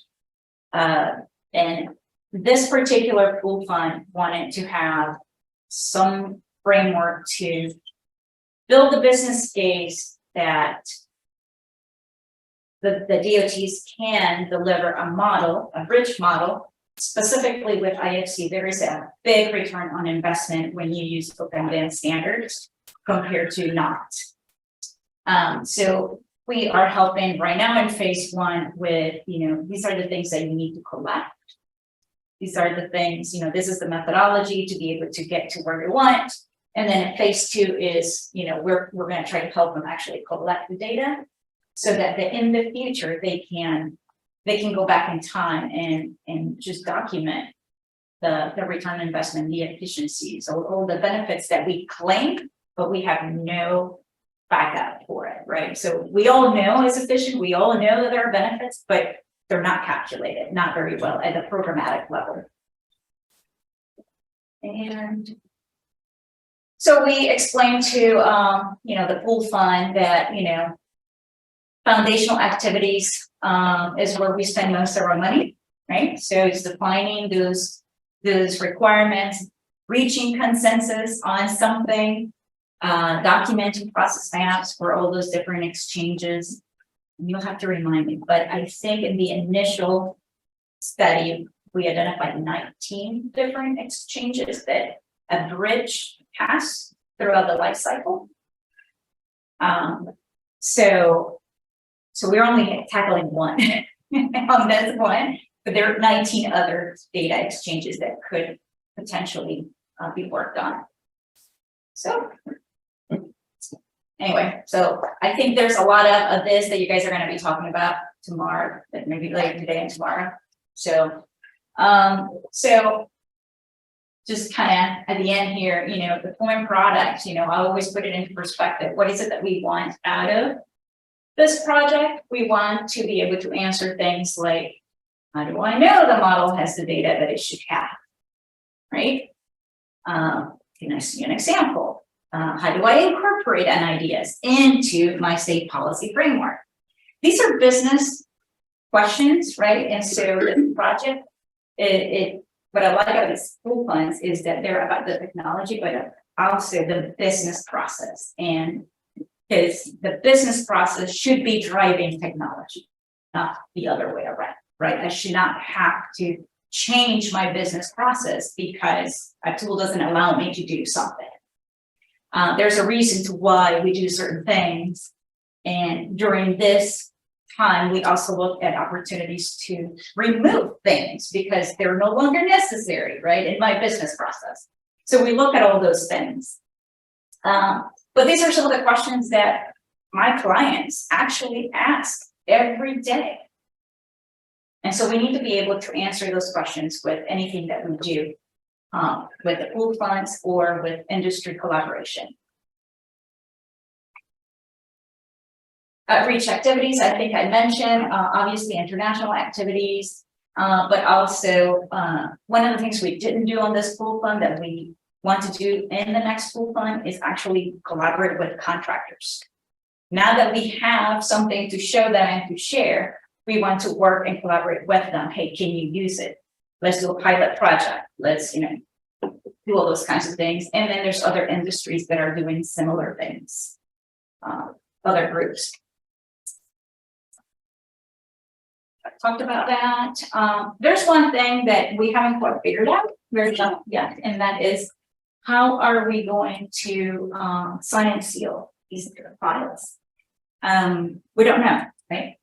Right now, what we've done is we essentially create a manifest. We list all the files, all the date stamps, where they're located.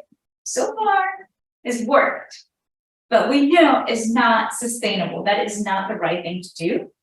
And so we want to explore technologies or tools that are going to allow us to sign and seal these model-based deliverables. And that question is actually difficult to answer, because do you sign and seal a drawing?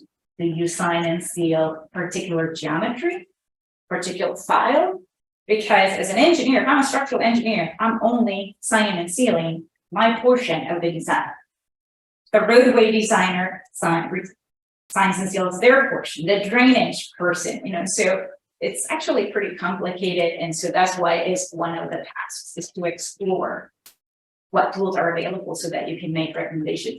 And notice that I said explore, not implement, because I don't know that I can find an answer right now, right? But that's a big thing. Contractual provisions, you know, everybody's going to have to update their construction specifications and contractual general provisions and things like that, and improve what we do. Anyway, hopefully I can take more than what I was allowed, but you'll have all the time you need.